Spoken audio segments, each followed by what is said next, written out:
আজ আমাদের আলোচনার বিষয়বস্তু হবে পাওয়ার অ্যান্ড অথরিটি। আলোচনাটা বিশেষ যে বড় কোনো লেকচার হবে তা নয়, তবে ছোটোখাটো যে কথাগুলো বলবো, যে স্বল্পই কিছু কথা বলবো, যেগুলো বলবো সেগুলো অলরেডি আবার আমাদের আলোচনা হয়েছে কিছুটা, এবং কিছু কিছু জিনিস আমাদের দু একটা নাম জানতে হবে। তবে এখান থেকে সব থেকে বেশি প্রশ্ন আসে ইনফরমেটিক ইন দ্য সেন্স বলা যেতে পারে যে প্রচুর প্রশ্ন আছে আমাদের বইয়ের নাম, রাইটার্সের নাম, থিঙ্কার্সের নাম, তাদের বইয়ের নামগুলো একাধিকবার জানতে চায়। তো সবার আগে না এখান থেকে আগে রাইটারদের সঙ্গে পরিচিতিটা হয়ে যাও, যে কারা কারা আছেন এই চিন্তাটা, মানে এই আইডিয়াটা নিয়ে আলোচনা করেছেন, বিশেষ করে পাওয়ার নিয়ে আলোচনা করেছেন, এবং তাদের লেখা বইগুলোর নাম কি আছে। তারপরে আমরা আলোচনায় আসব একটুখানি যে কে কি বলেছেন সেই আলোচনায়, এবং অবশ্যই পাওয়ার শেষ হলে আমরা অথরিটির আলোচনায় আসব। তো সবার আগে রাইটার্স অ্যান্ড বুকসের নাম লিখে নাও, বা thinkers thinkers and their books। এটা আগে ভালো করে কতগুলো লিখে নাও, কারণ অনেক বেশি ইনফরমেটিভ প্রশ্ন এখান থেকে হয়। মানে তোমরা দেখলেই বুঝতে পারবে যে বিশেষ কিছু জিজ্ঞেস এখান থেকে করে না, কিন্তু যেগুলো জিজ্ঞেস করেছে সেগুলো সবই হচ্ছে কিন্তু ওই বইয়ের নাম আর চিন্তাবিদের নাম।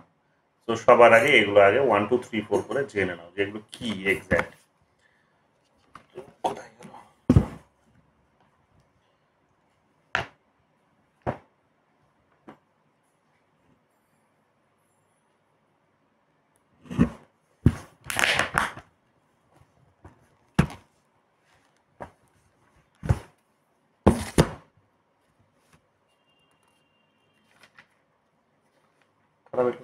নোট করে নেবে, হ্যাঁ, একবারে, মানে এটা মানে আমি লিখতে লিখতে যাবো আর তোমরা নোট করে নেবে, সুবিধা হবে। এবং দু একটা কথা এদের মাঝেও বলে দেবো, লিখতে লিখতেই সেগুলোও নোট করে নেবে, তোমাদের এগুলো কাজে আসবে। ঠিক আছে? কোথায়?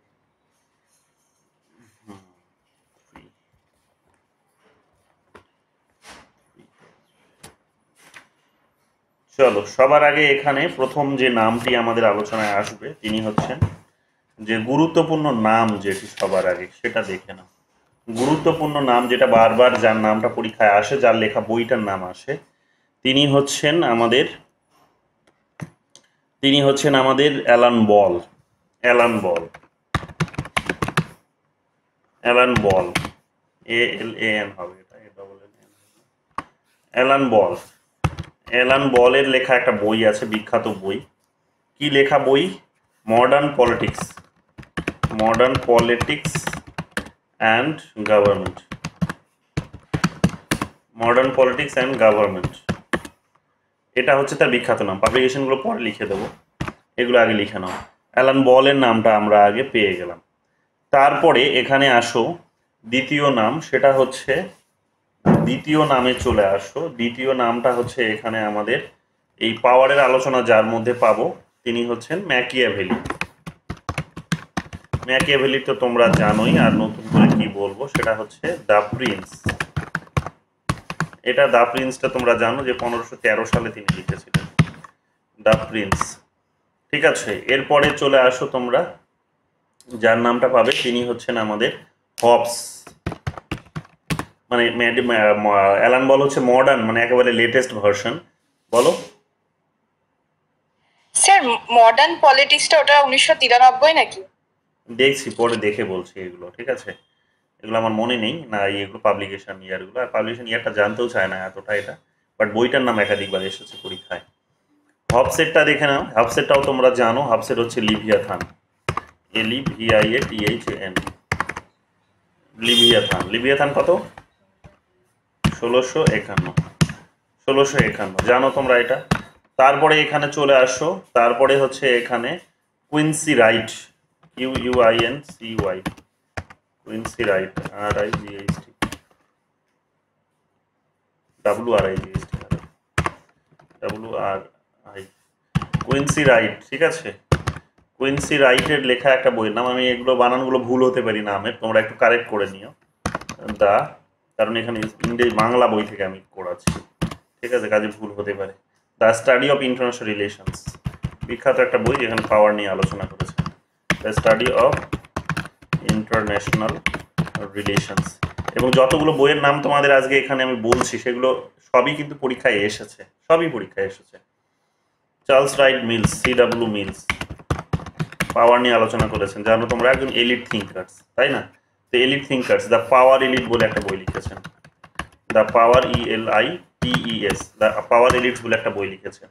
6 নম্বরে চলে আসো, রবার্ট ডাল, গুরুত্বপূর্ণ নাম পাওয়ারের আলোচনায়, রবার্ট ডাল পাওয়ারের আলোচনায় বিখ্যাত একটা নাম, ঠিক আছে, বারবার পরীক্ষায় জানতে চায়। মডার্ন পলিটিক্যাল অ্যানালিসিস, একাধিকবার এসেছে পরীক্ষায় বইটির নাম। Modern political analysis. এরপরে চলে আসো Talcott Parsons, Talcott Parsons, PERSONS, Talcott Parsons. Talcott Parsons এর নাম হচ্ছে on the concept of political power, on the concept of political power, ঠিক আছে, on the concept of political power. এটা গেল তার লেখা বইয়ের নাম। ট্যালকট বানানটা হয়তো এখানে ট্যালকট প্রথমে ঠিক লিখেছিলাম। তারপরে এখানে চলে আসো, তারপরে যে নামটি খুব গুরুত্বপূর্ণ, তিনি হচ্ছেন George Catlin.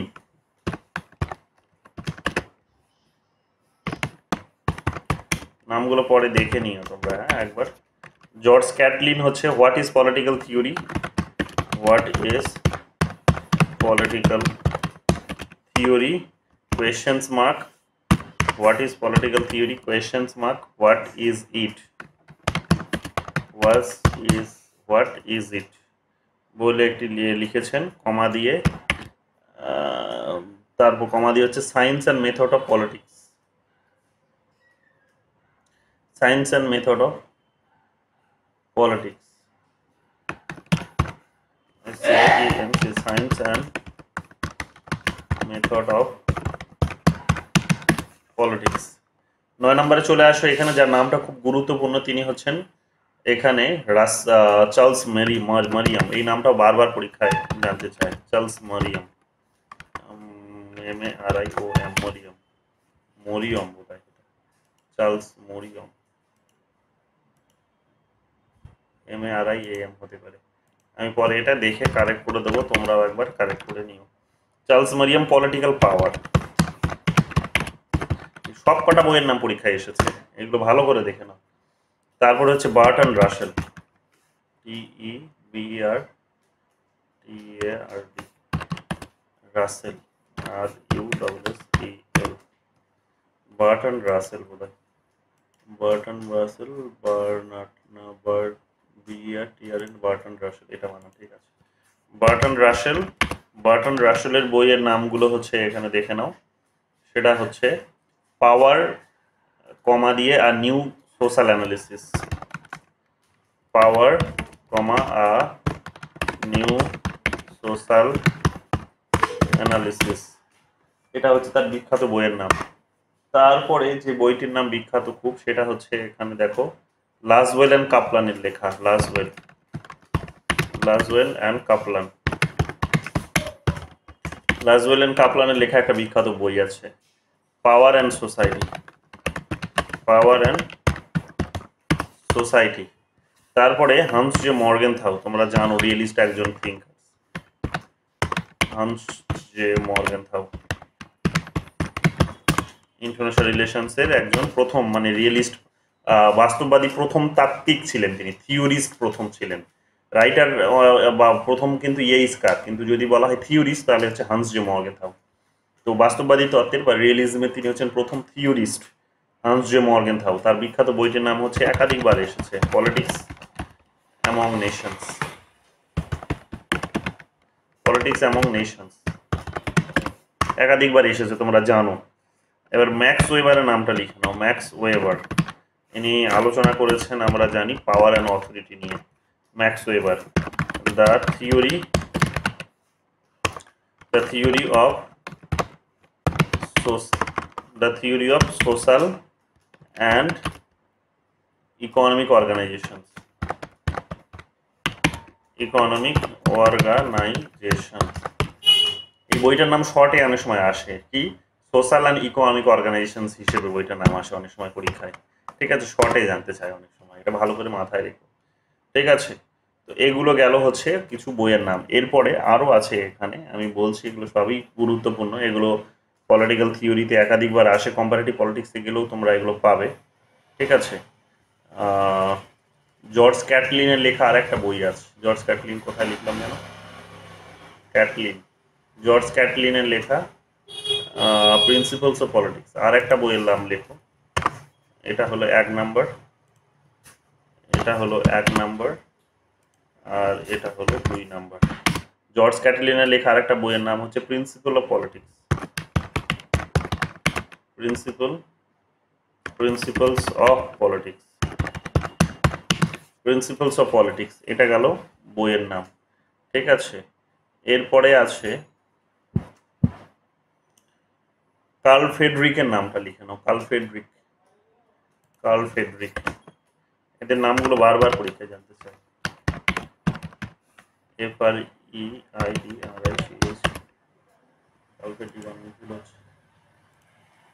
Curl Friedrich, curl ফ্রেডরিকের লেখা একটা বিখ্যাত বই আছে, সেটার নাম হচ্ছে constitutional government and democracy. Constitutional government and politics, constitutional government and politics. তারপরে এখানে ওয়াসবি বলে একজন আছে, এটা হলো SBY, ওয়াসবি বলে আর একজন আছেন বিখ্যাত, তার এই এনার বইটার নামও পরীক্ষায় এসেছে, political science, the discipline and its dimensions. Political science, political science hyphen দিয়ে the discipline, DISCIPLIN, discipline and its DIMENTIONS। এগুলো শুধুমাত্র এগুলো শুধুমাত্র SI হবে। এগুলো শুধুমাত্র এই যে পাওয়ারের আলোচনা তা নয়, এখানে পলিটিক্যাল এই থিওরির আলোচনা না, এরা বারবার আসে। পলিটিক্যাল থিওরি ইন জেনারেল যে কোনো টপিক নিয়ে আলোচনা করলে এদের নামগুলো তোমরা বারবার পাবে। জন লকের নামটাও ছিল, জন লকের নামটা লিখলে লিখতে পারো, তোমরা জানো, লিখেই দিই। জন লক, জন লকও এখানে আলোচনা করেছেন পলিটিক্যাল পাওয়ার নিয়ে, তোমরা জানো। সেটা হচ্ছে treatises of civil government, treatises on of না অন ছিল, ট্রুটিটিস অন কি হবে এটা, ট্রুটিটিস অফ সিভিল গভর্নমেন্ট।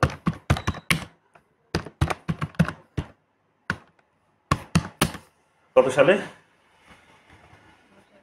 হ্যাঁ, 1691। একটু দেখে নিও এটা, ঠিক আছে, একটু দেখে নিও। এরপরে চলে আসো আর যে নামগুলো তোমরা পাবে। লাসওয়েলের নামটা তোমরা এখানে লিখলে ঠিকই, কিন্তু লাসওয়েলটা তোমরা একসঙ্গে লিখেছো, লাসওয়েল এন্ড কাপলানের নাম একসঙ্গে লিখেছো, কিন্তু লাসওয়েলের একটা বিখ্যাত বইয়ের নাম একাধিকবার পরীক্ষায় এসেছে, একাধিকবার, সেটা হচ্ছে হ্যারল্ড লাসওয়েল, হ্যারল্ড, হ্যারল্ড লাসওয়েল। হ্যারল্ড লাসওয়েলের বইটার নাম হচ্ছে পলিটিক্স, কমা, হ্যাঁ, who gets what and who gets what, comma, who gets what, comma, WH and when and how। এটা হচ্ছে বিখ্যাত বইয়ের নাম। তার বইটা প্রকাশিত হয়েছিল 1936-এ, বইটা প্রকাশিত হয়েছিল 1936-এ। ঠিক আছে, এগুলো হচ্ছে বিখ্যাত কতগুলো নাম, এগুলো ভালো করে জানতে হবে। ঠিক আছে, এগুলো ভালো করে জানতে হবে, এগুলো বারবার পরীক্ষায় জানতে চেয়েছে, বারবার পরীক্ষায় জানতে চেয়েছে। লিপম্যানের নামটা জেনে নাও। লিপম্যানের দুটো বইয়ের নাম আছে, ওয়াল্টার লিপম্যান বোধহয়, Walter Lippmann, Walter Lippmann. Set পরীক্ষায় এসেছিল, নেট পরীক্ষাতেও এসেছে। ঠিক আছে, LIP MA double M, LIP LA double M, MA double M, LIP। আচ্ছা, এটা পরে কারেক্ট করে দিচ্ছি, এখানে ইংরেজি বানান লেখা নেই তো, একটা বইয়ের নাম হচ্ছে পলিটিক্যাল ম্যান, বিখ্যাত, একাধিকবার জানতে চেয়েছে, পলিটিক্যাল ম্যান। আর একটা বইয়ের নাম হচ্ছে, এটা গেল তার 1 নাম্বার বই, এটা গেল তার 1 নাম্বার বই। আর দ্বিতীয় নাম্বার বইটা হচ্ছে এখানে the Phantom public, Phantom public. এই বইটা প্রকাশিত হয়েছিল 1926-এ। স্যার পলিটিক্যাল ম্যান লিপসেটের লেখা না? ওয়াল্টার লিপসেট না, এস.এম. লিপসেট, এস.এম. লিপসেট। এটা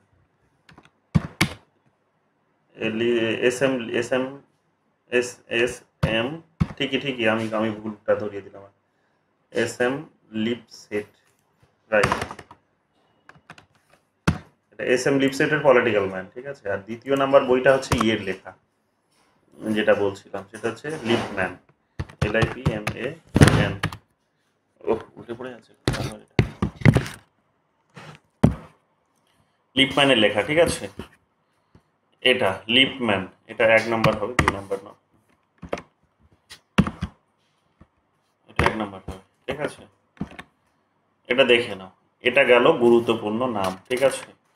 এরপরে চলে আসো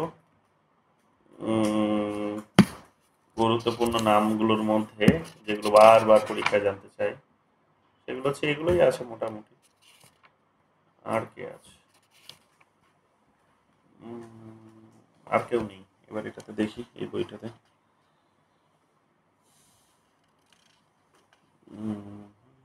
পাওয়ার অ্যান্ড সোসাইটি লিখিয়েছি না, পাওয়ার অ্যান্ড সোসাইটি লিখিয়েছি।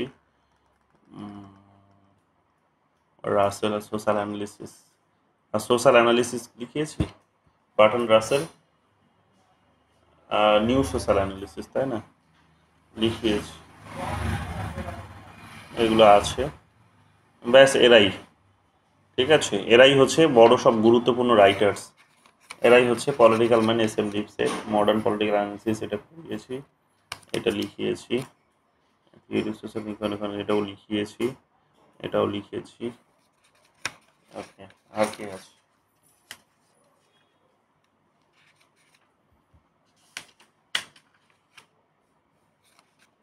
আর নেই কেউ। এই কয়েকটা নাম তোমাদের না মুখস্থ করতে হবে, একাধিকবার পরীক্ষায় এসেছে, একাধিকবার, মানে প্রত্যেকটা নাম একাধিকবার এসেছে। তো এটা তোমাদের একটুখানি ভালো করে মনে রাখতে হবে, ভালো করে মনে রাখতে হবে। আরও 2-একটা নাম এখানে আসবে, আলোচনা প্রসঙ্গে আসবে, সেগুলো ছেড়ে দাও, বাট এগুলোই গুরুত্বপূর্ণ, ঠিক আছে, এগুলোই গুরুত্বপূর্ণ। এবার আমি চলে আসি তোমাদের মূল আলোচনায়। মূল আলোচনাটা কি আমাদের? এগুলো গেল আমাদের বইয়ের নাম, ঠিক আছে, এগুলো আমাদের গেল বইয়ের নাম, এগুলো আমাদের বইয়ের নাম, যেগুলো ভালো করে পড়তে হবে। দ্য লাস্ট ম্যান, কি দ্য লাস্ট ম্যান কার লেখা, কি বলছো? তো এগুলো আমরা দেখে নিলাম। এরপরে আমাদের আলোচনায় চলে আসো তোমরা। এই 19টা নাম ভালো করে মনে রেখো, কারণ সব কটা নাম পরীক্ষায় এসেছে, একাধিকবার এসেছে, ঠিক আছে। এগুলো গেল আমাদের আলোচনা, বইয়ের আর রাইটারের নাম। এবার এখানে আমাদের চলে আসো ফ্রান্সিস ফুকুয়ামার বইটা the last man, end of history, ওগুলোও দিতে পারিস, ওগুলো সব দিতে পারিস, সরাসরি এখানে আলোচনা নেই, ওগুলো আলোচনা সরাসরি নেই এখানে, দেওয়া যেতেই পারে। শুধু তো ইয়েরও বই দেওয়া যেতে পারে, ফুকোর নাম, বইটার নামও দেওয়া যেতে পারে। হ্যাঁ, নলেজ পাওয়ার এই সমস্ত বই নিয়ে লিখেছেন অনেক কিছু। যাই হোক, ওগুলো আমরা পড়বো, 2-1 দিনের মধ্যেও আমরা ওগুলো পড়বো। আমাদের পোস্ট মডার্ন আলোচনা শুরু হবে, সেখানে আমরা পাবো। আপাতত এখানেই নিজেকে কনফাইন করো, অত্যধিক বেশি হয়ে গেলে এনার্জি নষ্ট হবে, ধৈর্য শক্তি নষ্ট হবে তোমাদের। এরপর চলে আসো আমাদের মূল আলোচনায়। মূল আলোচনাটা কি? মূল আলোচনা হচ্ছে আমাদের যে হোয়াট ইজ পাওয়ার, পাওয়ারের কনসেপ্টটা কি, what is power, what is power, এটা হচ্ছে বেসিক প্রশ্ন। এই প্রশ্নটিতেই আমাদের সমস্ত কিছুগুলো বেরিয়ে আসবে। মূল আলোচনাটা এতটুকুতেই, মানে 2-4 মিনিট যা বলবো সেটাই আমাদের আলোচনার বিষয়বস্তু। হোয়াট ইজ পাওয়ার, পাওয়ার কি? পাওয়ার ইন জেনারেল বোঝো যে অনেকজন অনেক কথা বলেছেন। এই যে যতজন থিঙ্কার্সের নাম এখানে তোমাদের আমি বললাম, অ্যালান বল থেকে শুরু করে, অ্যালান বল হচ্ছে মডার্ন এবং অতীতের সমস্ত থিঙ্কার্সদেরকে তিনি নিজের মতো করে আলোচনা করেছেন। অ্যানালিসিস করেছেন এবং নিজের মতো একটা ডেফিনেশন দেওয়ার চেষ্টা করেছেন। তো অ্যালান বলের নামটা পাওয়ারের পার্সপেক্টিভ থেকে খুব গুরুত্বপূর্ণ, ওটা ভালো করে দেখবে।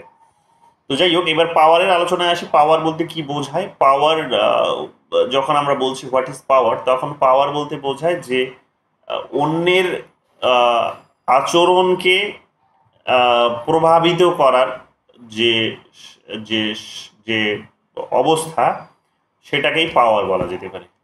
অন্যের আচরণকে প্রভাবিত করার যে অবস্থা বা যে শর্ত, সেই শর্তটাকেই পাওয়ার বলা যেতে পারে।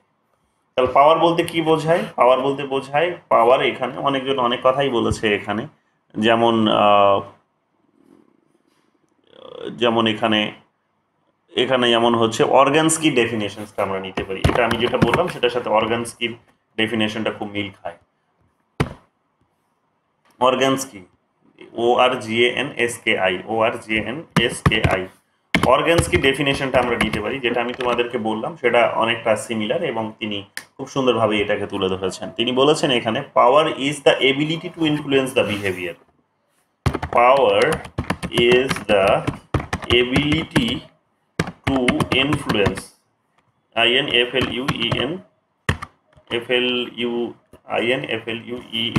influence the behavior, influence the BEHVIOE আচ্ছা ঠিক আছে বানা, influence the behavior of others in accordance with one's in accordance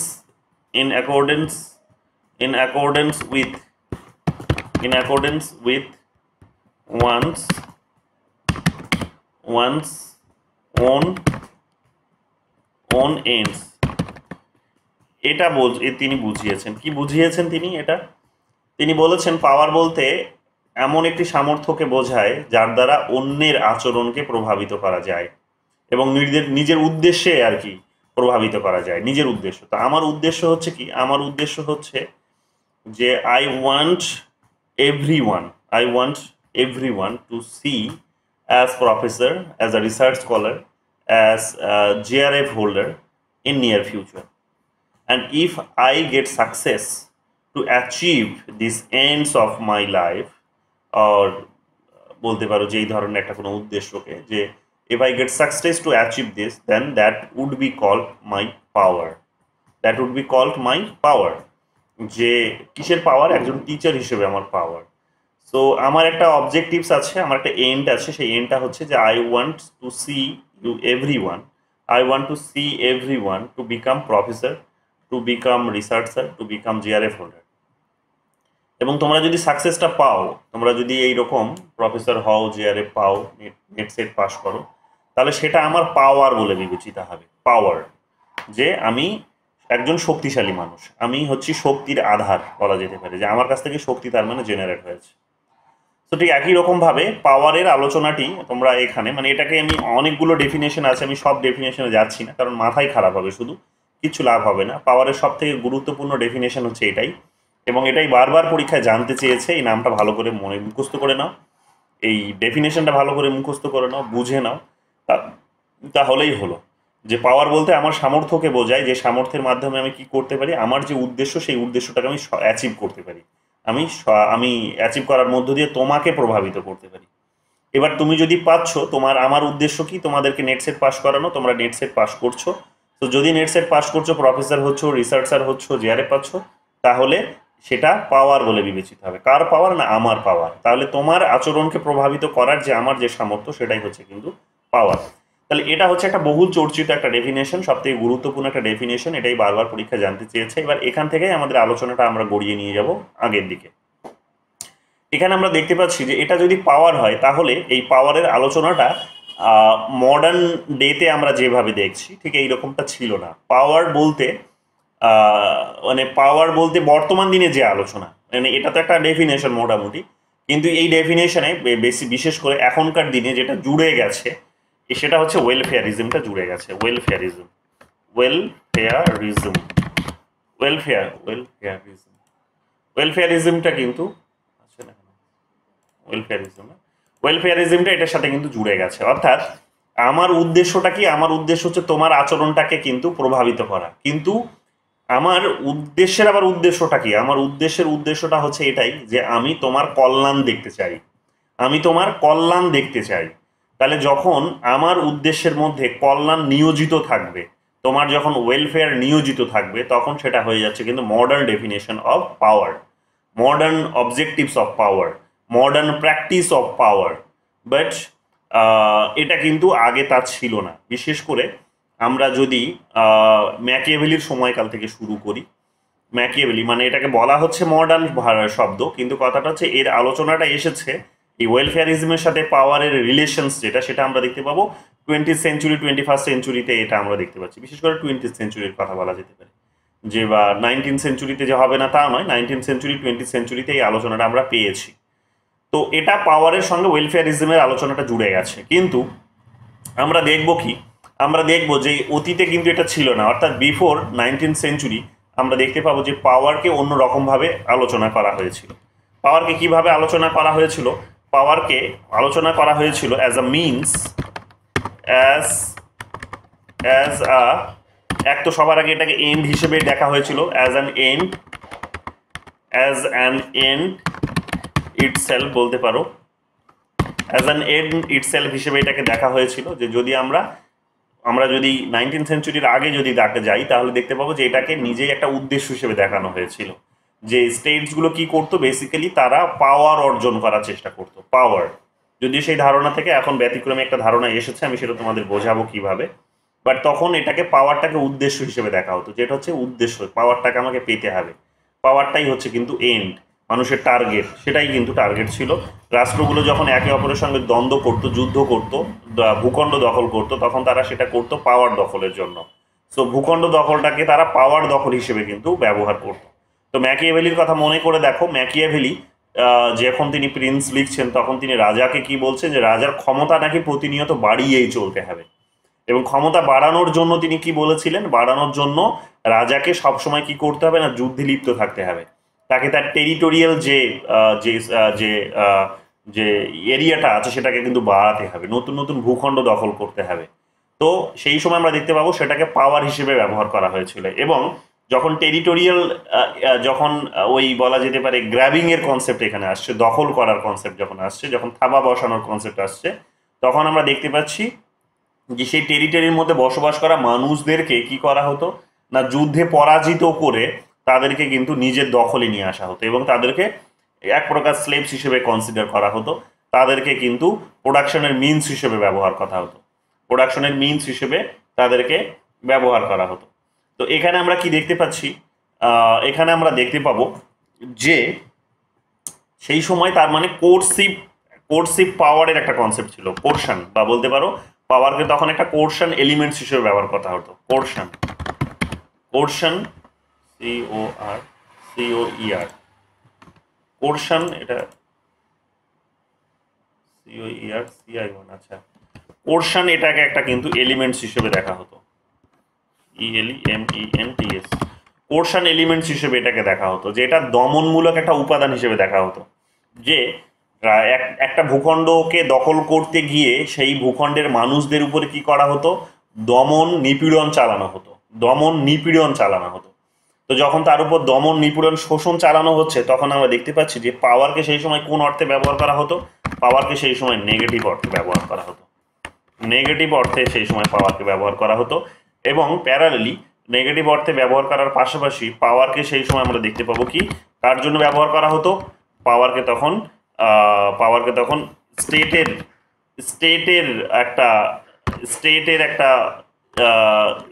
objective হিসেবে ব্যবহার করা হতো, অবজেক্টিভস অফ দ্য স্টেট হিসেবে ব্যবহার করা হতো, অবজেক্টিভ অফ দ্য স্টেট হিসেবে ব্যবহার করা হতো। যে কি হচ্ছে না, রাষ্ট্র এইরকমভাবে যখন দখল করছে, যখন কাউকে যুদ্ধে টেনে নিয়ে এসে দ্বন্দ্ব করে মারপিট করে তার উপর শোষণ নিপীড়ন চালিয়ে যখন ভূখণ্ডটাকে দখল করা হচ্ছে, মানুষগুলোকে দখল করা হচ্ছে, তখন সেটা কিন্তু ক্ষমতার নেগেটিভ চরিত্রটাকে কিন্তু তুলে ধরার চেষ্টা করে। এবং আমরা সবসময় সেখানে দেখেছি যে স্টেট সেই সময় সবসময় কিন্তু এই সমস্ত কাজেই নিয়োজিত থাকতো।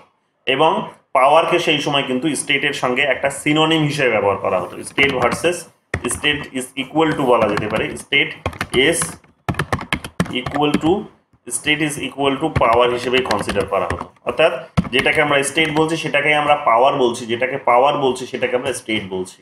তো পাওয়ার বলতে তখন সেই সময় কিন্তু স্টেটকেই কনসিডার করা হতো। এবং স্টেটের যে সমস্ত অর্গানাইজেশনসগুলো আছে, যেগুলোকে বলা হয় ফর্মাল অর্গানাইজেশনস, ঠিক আছে, ফর্মাল অর্গানাইজেশনস, বা এটাকে ফর্মাল পাওয়ারও বলা হয়, ঠিক আছে, ফর্মাল অর্গানাইজেশনস অর ফর্মাল পাওয়ার বলা হয়। কি ছিল অর্গানাইজেশনসগুলো বা এখনো আছে, সেগুলো হচ্ছে যে স্টেটের যতগুলো তুমি অর্গানাইজেশনস দেখতে পাচ্ছ, যেমন পুলিশ একটা অর্গানাইজেশনস বলতে পারো, যেমন হচ্ছে অ্যাডমিনিস্ট্রেশন একটা অর্গানাইজেশনস বলতে পারো, ঠিক আছে, অ্যাডমিনিস্ট্রেশন বলতে পারো, লেজিসলেচার বলতে পারো, এক্সিকিউটিভ বলতে পারো, জুডিশিয়ারি বলতে পারো, এবং আরও যে সমস্ত সরকারি যে এজেন্সিসগুলো আছে সে সমস্ত অর্গানাইজেশনসগুলো ফর্মাল অর্গানাইজেশনস অফ ফর্মাল পাওয়ার হিসেবে কিন্তু কনসিডার করা হতো। কারণ স্টেট বলতে এদেরকেই বোঝানো হতো, কাজেই স্টেট বলতে এদের যখন বোঝানো হচ্ছে তখন এরাই কিন্তু ফর্মাল পাওয়ারের কিন্তু একটা এলিমেন্টস হিসেবে উঠে আসতো। তো এগুলো আমরা অতীতে দেখেছি, কিন্তু বর্তমান দিনে কি হয়, বর্তমান দিনে এই আইডিয়াটা রিভার্স হয়ে গেছে, অর্থাৎ মডার্ন পিরিয়ডে এসে আইডিয়াটা রিভার্স হয়ে গেছে। আচ্ছা, এই জায়গাটা তার একটুখানি বুঝে নাও। সেটা হচ্ছে যে যখন আমরা এই বিষয়গুলো নিয়ে আলোচনা করছি তখন আমরা দেখতে পাচ্ছি যে স্টেটের তরফ থেকে যেটা ডিসাইড করে দেওয়া হতো, অর্থাৎ পূর্বে 19th সেঞ্চুরির পূর্বে যদি তোমরা দেখো তাহলে দেখবে মোটামুটিভাবে যে স্টেটের তরফ থেকে যেটা ডিসাইড করে দেওয়া হতো, যেটা ড্রিম করা হতো, তো সেটাকেই তখন কি করা হতো, অ্যাচিভ করার জন্য পাওয়ারকে ইউজ করা হতো। তার মানে আমরা দেখতে পাবো যে পাওয়ার সেই সময় পাওয়ারের সোর্সটা কার মধ্যে ছিল, পাওয়ারের সোর্সটা তখন দেখতে পাবে তোমরা যে ওই স্টেটের মধ্যেই ছিল। এবং স্টেট বলতে স্টেটের যিনি এজেন্সি বা এজেন্ট, মূল যিনি এজেন্ট, মেন যিনি এজেন্ট, যাকে আমরা রাজা হিসেবে কনসিডার করতাম, তো তার মধ্যে এটা কিন্তু ছিল, একটা বংশের মধ্যে কিন্তু পাওয়ারের একটা কিন্তু বলা যেতে পারে যে একটা কিন্তু স্কোপ ছিল, যে একটা পার্টিকুলার একটা বংশ তারা কি করছে না, তারা উত্তরাধিকার সূত্রে সেই পাওয়ারটাকে বা সেই ইনস্টিটিউশনসটাকে তারা কিন্তু কন্ট্রোল করার মধ্য দিয়ে তারা কি করছে না, পাওয়ারের কিন্তু আধার হিসেবে বা সেন্টার বা সোর্স হিসেবে কিন্তু কনসিডার হচ্ছে। তাহলে পাওয়ারের সোর্স বলতে তখন কিন্তু তা বোঝানো হতো, একটা পরিবারকে বোঝানো হতো যে সেখান থেকে পাওয়ার জন্ম লাভ করে। কিন্তু মডার্ন পিরিয়ডে এসে তোমরা দেখবে যে পাওয়ারের এই যে কনসেপ্ট, এই কনসেপ্টটা রিভার্স হয়ে গেছে। কিভাবে রিভার্স হয়েছে, বিশেষ করে 19th সেঞ্চুরির পর থেকে তোমরা দেখবে যে বিভিন্ন থিঙ্কার্সরা এসে কি করার চেষ্টা করেছে না, তারা যখন থেকে দেখবে ওই বিহেভিয়ারাল অ্যাপ্রোচের আলোচনা শুরু হয়েছে, যখন থেকে তোমরা বিহেভিয়ারাল অ্যাপ্রোচ বা যেটাকে আমরা বিহেভিয়ারালিজম বলে থাকি, যেটাকে আচরণবাদ বলে থাকি, যেটা তার আগেরও মানে আচরণবাদেরও যে আমব্রেলার আন্ডারে আছে, সেই আমব্রেলাটা হচ্ছে এম্পেরিসিজম। তো এম্পেরিক্যাল আলোচনা যখন থেকে মডার্ন পিরিয়ডে শুরু হচ্ছে তখন থেকে তোমরা দেখতে পাবে, মানে ইন্ডিভিজুয়াল থিঙ্কার ওয়াইজ তো ঠিক আছে 19th সেঞ্চুরিতে পাবে তোমরা, বাট এটা তোমরা দেখতে পাবে যখন এম্পেরিক্যাল যখন স্টাডির কথা তোমরা বলবে, এই এম্পেরিক্যাল স্টাডি বা যেটাকে আমরা বলে থাকি অভিজ্ঞতা লব্ধ হচ্ছে আলোচনা। তো রাষ্ট্রবিজ্ঞানের যখন আমরা অভিজ্ঞতা লব্ধ আলোচনার প্রসঙ্গে আসি তখনই তোমরা কি পাবে না, পাওয়ারের কনসেপ্টটিকে মডার্ন ভার্সনে কিন্তু আলোচনা হতে দেখতে পাবে। এই এবং তোমরা দেখতে পাবে যে প্রথম যে বিষয়টি নিয়ে পলিটিক্যাল সায়েন্টিস্টদের মধ্যে সব থেকে বেশি দ্বন্দ্ব শুরু হয়েছিল, সব থেকে বেশি বিতর্ক দেখা গিয়েছিল, সব থেকে বেশি আলোচনা উঠে এসেছিল যে বিষয়টার উপর কেন্দ্র করে, সেটা হচ্ছে কিন্তু আমরা দেখতে পাবো পাওয়ার। তো 1920 দশকে থেকে তোমরা দেখতে পাবে যে পাওয়ারকে কেন্দ্র করে একটা সায়েন্টিফিক ডিসকোর্স কিন্তু উঠে আসতে শুরু করলো, এবং আমরা দেখতে পাবো এম্পেরিসিজমের মধ্য থেকে এটা কিন্তু হতে শুরু করলো, অর্থাৎ অভিজ্ঞতার উপর নির্ভর করে পাওয়ারকে নতুন করে ডিফাইন করার চেষ্টা হলো। যেটা আগে অনেকটা বেশি ছিল স্টেট সেন্ট্রিক, হচ্ছে কিন্তু স্টেটের ওই অর্গানাইজেশন সেন্ট্রিক ইনস্টিটিউশনাল অ্যাপ্রোচ যেটাকে বলা হয়। তো ইনস্টিটিউশনাল অ্যাপ্রোচ সেন্ট্রিক যেটা ছিল, যেটা আইডিয়ালিজমের আমব্রেলার নিচে নিজেকে সংরক্ষিত করে রেখেছে। তো আইডিয়ালিজমের মধ্যে যেটা আগে ক্ষমতাকে কনসিডার করা হতো, এখন আমরা দেখতে পাবো যে 1920 সালের পর থেকে তোমরা দেখবে যে পাওয়ারের এই কনসেপ্টটিকে কি করা হয়েছে, একটা বিহেভিয়ারাল প্যাটার্ন দেওয়া হয়েছে, একটা এম্পেরিক্যাল প্যাটার্ন দেওয়া হয়েছে, যে অভিজ্ঞতার ভিত্তিতে যেটা প্রমাণ হবে, সেটাই কিন্তু পাওয়ার বলে বিবেচিত হবে। তো 1920 সালের পর থেকে বিশেষ করে তোমরা দেখবে যে যখন সোভিয়েত ইউনিয়ন, যখন তোমরা দেখবে লেনিনের নেতৃত্বে বলশেভিক পার্টি, যখন তোমরা দেখবে যে 1917 যেটা ঘটলো, যে বলশেভিক রিভলিউশনস ঘটলো, যেটাকে অক্টোবর রেভলিউশনও বলা হয়। তো অক্টোবর রেভলিউশনস বা বলশেভিক রিভলিউশন যখন ঘটলো, তখন আমরা দেখেছি যে সেখানে পার্টিকুলার একটা গ্রুপ তারা কি করলো না, হাতে অস্ত্র তুলে নিয়ে তারা সরকারের যে পাওয়ার ছিল সেই পাওয়ারটাকে তারা কিন্তু দখল করলো। যখন থেকে তারা দখল করলো, তখন আমরা দেখতে পাবো যে ওয়েস্টার্ন ওয়ার্ল্ড তারা কিন্তু ভয় পেয়ে গেল। বিশেষ করে যে ওয়েস্টার্ন ওয়ার্ল্ড লিবারালিজমকে প্র্যাকটিস করতো, তারা ভীষণভাবে ভয় পেয়ে গেল। তারা লিবারালিজমকে প্র্যাকটিস করতো, কিন্তু তারা এবার সরাসরি কি করতে শুরু করলো না, পাওয়ারটিকে ডিফাইন করার আলোচনায় কিন্তু নতুন করে ফোকাস করতে শুরু করলো এবং বোঝার চেষ্টা করলো এইরকম ভাবে যে ক্ষমতা বলতে কি বোঝায়, ক্ষমতার সোর্সটা এক্স্যাক্ট কি হওয়া উচিত। উচিতের প্রসঙ্গে তারা যদিও আসেনি, উচিতের প্রসঙ্গ, উচিত অনুচিত, ন্যায় অন্যায়, ভালো মন্দ, এগুলোর প্রসঙ্গ হচ্ছে মানে ভাববাদীদের, আইডিয়ালিস্টিকদের। কিন্তু এরা বলার চেষ্টা করলেন এটাই যে ক্ষমতাকে নতুন করে তার মানে বুঝতে শিখতে হবে, ক্ষমতাকে নতুন করে বুঝতে হবে। এর গভীর একটা আন্ডারস্ট্যান্ডিং এর প্রয়োজন আছে, যে তার মানে পাওয়ারের অরিজিনটা কোথা থেকে আসছে। এতদিন রাজা রানীরাই শাসন করে যেত, কোনো একটা পরিবার শাসন করত, কোনো একটা গোষ্ঠী শাসন করত, ফলে এটাকে নতুনভাবে দেখার প্রয়োজন পড়েনি। কিন্তু যখন এখন নতুনভাবে একটা মাস, যখন তারা যারা প্রলেতারিয়েত বলা হচ্ছে, তারা যখন ক্ষমতা দখল করছে, তখন এই পাওয়ারের আলোচনাটিকে আবার নতুন করে যে আলোচনায় নিয়ে আসতে হবে, সেটা নিয়ে তারা কিন্তু রিয়েলাইজ করতে শুরু করলেন।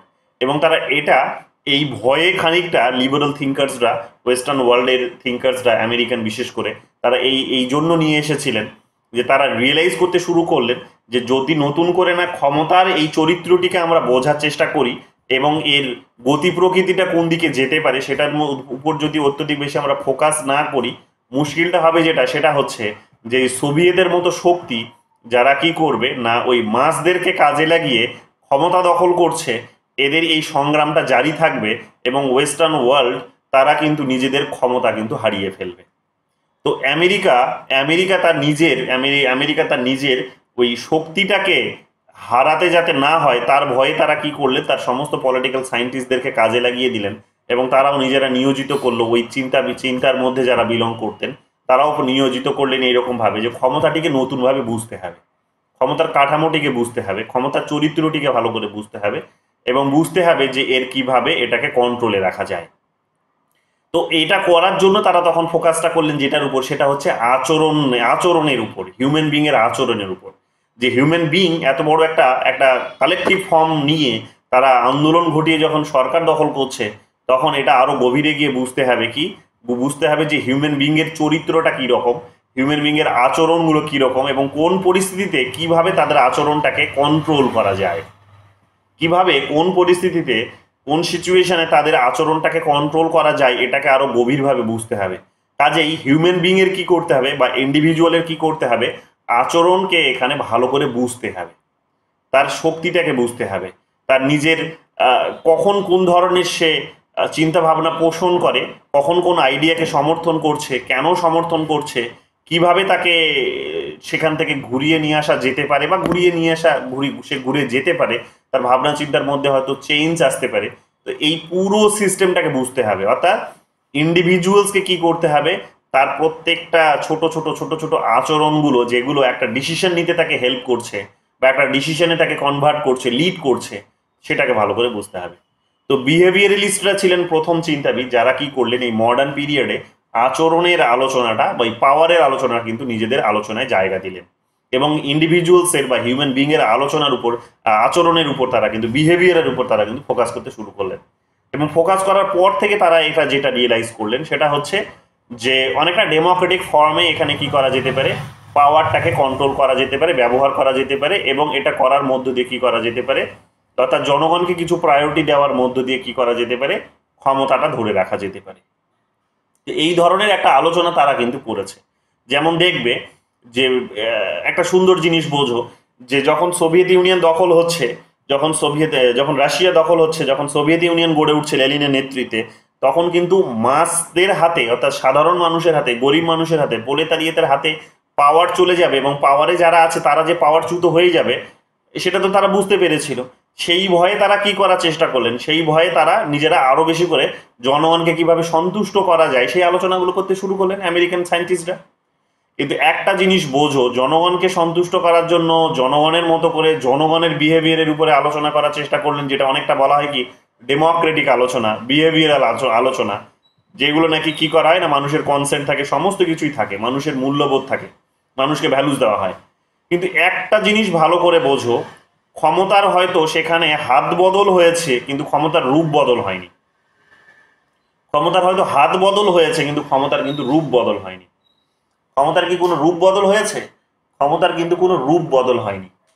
কেমন? উত্তরটা বোঝো এইরকম, যে আমেরিকা ভয় পেয়েছিল যে সোভিয়েত ইউনিয়নের যেভাবে ওই বলশেভিক পার্টি মাসদেরকে কাজে লাগিয়ে বলশেভিক রিভলিউশনস ঘটিয়ে যেভাবে ক্ষমতা দখল করলো, তাতে মনে করা হলো যে পাওয়ার এবার ডিস্ট্রিবিউটেড হয়ে পড়বে, সোসাইটিকে বেস করে এবার জনগণের কল্যাণের বিষয়গুলোকে আরো বেশি করে ভ্যালুস দেওয়া হবে, তাতে করে ক্ষমতাচ্যুত হবে, যারা ক্ষমতায় আছে তারা ক্ষমতাচ্যুত হবে।